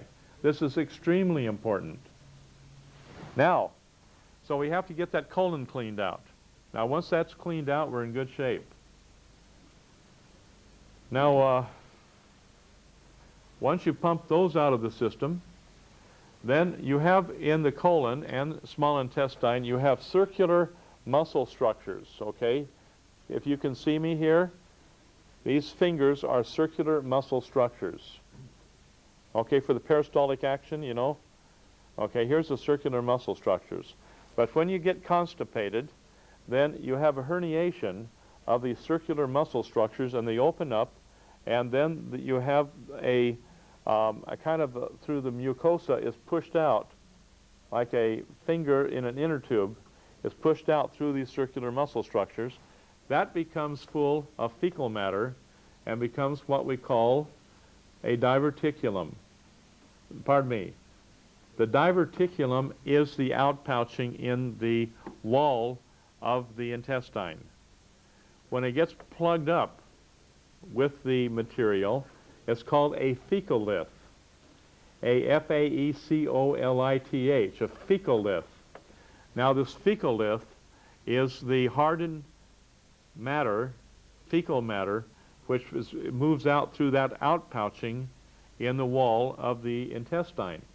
Now, if you have a whole lot of these are known as diverticulosis. But if they get infected and it's painful, it becomes diverticulitis. Now, when we get rid of the corn and then the fuzzies, the next thing that happens is the wall of the intestine begins to heal, and it goes back and heals and pushes those fecaliths out into the intestinal tract, and you have these little things that look like a swollen black herb capsule or a rabbit pellet sitting on top of your stool. You wonder where the dickens that came from. But some people have had up to 500 of these by count. They put them in little bottles, put a ribbon on it, and send it to me for Christmas. I say thank you very much. But, you know, I mean, this has happened. We had one executive from the General Motors in the United States, and he counted 500 of these that he passed. And he kept a record of every bottle full of them that he, from day by day as these things came out of his colon. When we first met him, he was ash gray. But later on, his whole countenance pinked up, and he was just as healthy as could be. But he was ash gray to begin with because he knew he had lots of corn, lots of fuzzies, and a tremendous amount of fecaliths and other problems that finally were resolved. True collector's items. Yeah. By the way, did you know that Hank was the president of the Stool Watchers Society for Australia?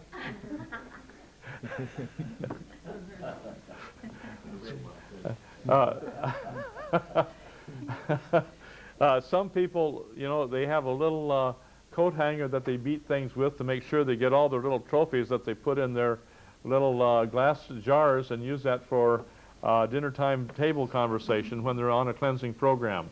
You'd be surprised how many people are really interested in what they're getting out of their system when they know what it is. Have fun with that, my friends. I think you ought to be wise and be a little bit more discreet than how I just described it.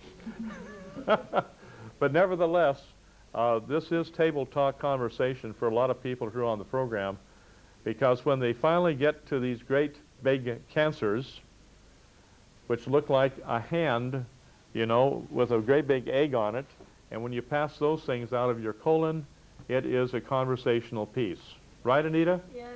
Would you like to talk about that since you have that? I want you to hear this lady's comments. Okay, well, when we were in Rarotonga, I had been on the program for many years, almost about maybe 10 years. And so we were going on a trip, and at that time I had lowered my oxygen dosage from 3 times a day to 2 times a day at that time, because I felt that, you know, I've been taking the oxygen so long, and I felt, well, you know, I could probably lower it a little bit. And but we were going on a seminar tour, and I wanted to be in top shape for the tour, so I said I'm going to up it again to 3 times a day. Well, the minute I upped it to 3 times a day, I started having diarrhea for 3 days. Cleansing, heavy diarrhea. I was just in the toilet like every 15 minutes. So, and then on the 3rd day, all of a sudden, I looked in the toilet, and there is this huge thing about this big, all bloody. It had hands on it, like a piece of liver, and I passed it out of the colon. And I told John about it, and he said, that's a cancer.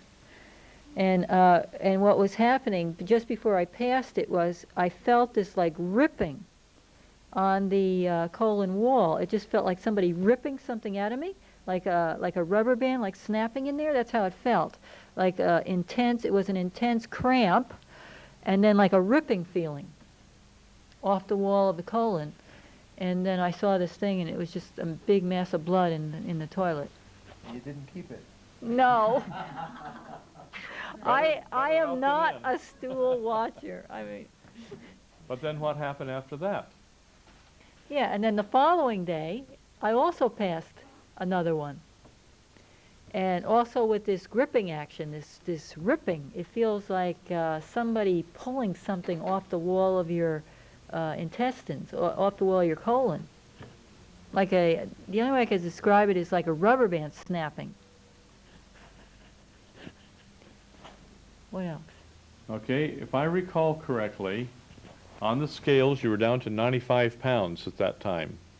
Is that correct? Oh, yes, and then I started putting on weight after that. Now, after a while, she's up to 125 pounds rather than 95. But I couldn't get any weight on her. And she'd eat like a horse, but she wouldn't gain any weight. Yeah, I was up to... And I couldn't understand that at all, because we want people to be healthy and well, and rather than skinny like a Twiggy, you know, we want people to be healthy and well and have a little bit of meat on their body. You know, that is a sign of good health. Yes, so, and then after that I put on weight. Not a lot of weight, but a little bit. Okay, now that's important. And for many people who have had cancer then, they started with the cleansing diarrhea, and many of them start with this yellow corn, followed by the fuzzies, followed by the fecaliths, and then followed by that time, we had some people pass great big turnips, you know, with little hands and feet on them, you know, all these different little footballs that they pass out, and these are definite cancers in the colon as a cancer is healing in the body. Then once the cancer is healed in the colon, then the rest of the body will be healed of cancer properly. You cannot treat, now get this down, underscored in your notes, you cannot treat a cancer outside of the central nervous system and the autonomic nervous system by itself. You have to start with healing the digestion, healing the assimilation, and the intestinal tract first with the small and large intestines before the cancer in the rest of the body will heal. Now that's just the way it is. You heal from the inside out. And I haven't found any deviation from that principle. Any questions? Any questions? Yes, sir. Pardon me? Well, you pass corn, and then when it's out, better out than in. That was it. And if you had somebody check your eye, you'll find that black sand that we spoke about will be gone in that particular area. I remember one fellow had some real problems. He had black sand all the way around in zone 6 through the lymphatic rosary that he had. And he took a class from us down in Christchurch. And I don't recommend this, but he took about, if I recall, about 80 mineral tablets. Yes, 80. And his body was not only mineralized, it's hyper-mineralized. And we had about, I'd say, about 24 people on him. We had to because he was burning. And we had to get him through the healing crisis. And we kept putting people on him until we had about 24 people on him, and they were all burning like fire on the different points on the body. And when he was done and everything went completely flat, all the burning was done with, we looked in the eye, and all of the black sand was completely gone. And I looked at that and says, I learned a lot that time. Because there are some people that out of necessity rather than choice because of time elements, they stuff minerals down and stuff minerals down and stuff minerals down until, until they can correct a condition. And I don't recommend doing that. I recommend slow, steady consistency. And there's no statements which is consistency, thou art a gem. And this is what I think we need to look at. Now, I want to talk about this for a moment, about what I have here in the way of a note. Question. I think I got all the questions, haven't I, Nita? Okay, questions concerning the Min Plus. I was told that unless minerals are in liquid form, it is not colloidal. Well, if it is in liquid form, it is colloidal, because the Brownian action will keep these little particles in suspension, and they have to be at least colloidal size, which is a ½ micron in size, for that to occur. So they have to be colloidal. Now, the question is, must we decant the Min Plus, or is it in order to mix the powder and drink it? Okay, we used to decant the Min Plus to make sure it was colloidal. We found that the silicates, which are in the Min Plus, when you take that and put that into the stomach, and it interacts with the hydrochloric acid in the stomach, it converts the particles, breaks the particles of the silicate down, which are no more than 40 microns in size, down to a ½ micron in size, where it becomes colloidal. This is why on the cane fields, where they use the Min Plus so often, they put it into an acid solution, and the acid solution will break that down into a colloidal form, and then they spray it all over the cane fields, and therefore you no longer have problems with your rusts or your bugs or your any destruction to the cane fields, and you have an increased yield because of the high mineral content. So we had a government official who had a piece of equipment worth $500,000 to test for toxicity of the Min Plus. There was zero toxicity on all of the Min Plus that he tested, meaning that it was harmless to human beings because colloidal material cannot be harmful to a person. Only where it's in the elemental form of larger particles can it be toxic to the person. So even arsenic in the colloidal form is not harmful to an individual as long as it's colloidal, less than half a micron in size. Did I answer your question there? Okay. Now the second question, the tape, Dead Doctors Don't Lie. Dr. Wallach said, chromium and vanadium is all you need to cure diabetes. That's bunk and nonsense. He's on a mineral kick. Now, we do have in the B plus, or in the B complex formula, we have chromium. And vanadium is in the Min plus. You got no problem there. So those things are in there, but you don't just need those two to cure diabetes. You have to have a high enzyme level in the body in order to assimilate and utilize the minerals. Without the high enzyme level in the body, you will not be able to utilize the minerals. Fair enough? Now, will it help to take additional supplements of the above for the pancreas? Don't worry about it. Well, we'll tell you what to do with the pancreas.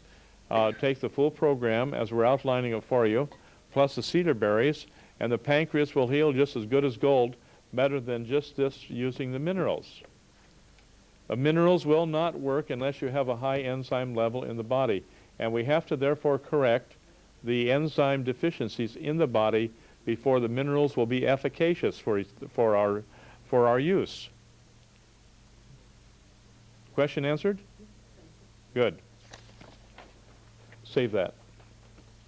Okay, on page 10,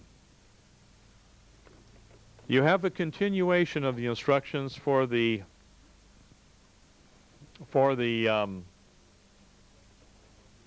use of the niacin. Follow those instructions carefully and enjoy, because that niacin will be a very important part of the program. Now the Schweitzer formula, the information for that on the next point is in this blue book.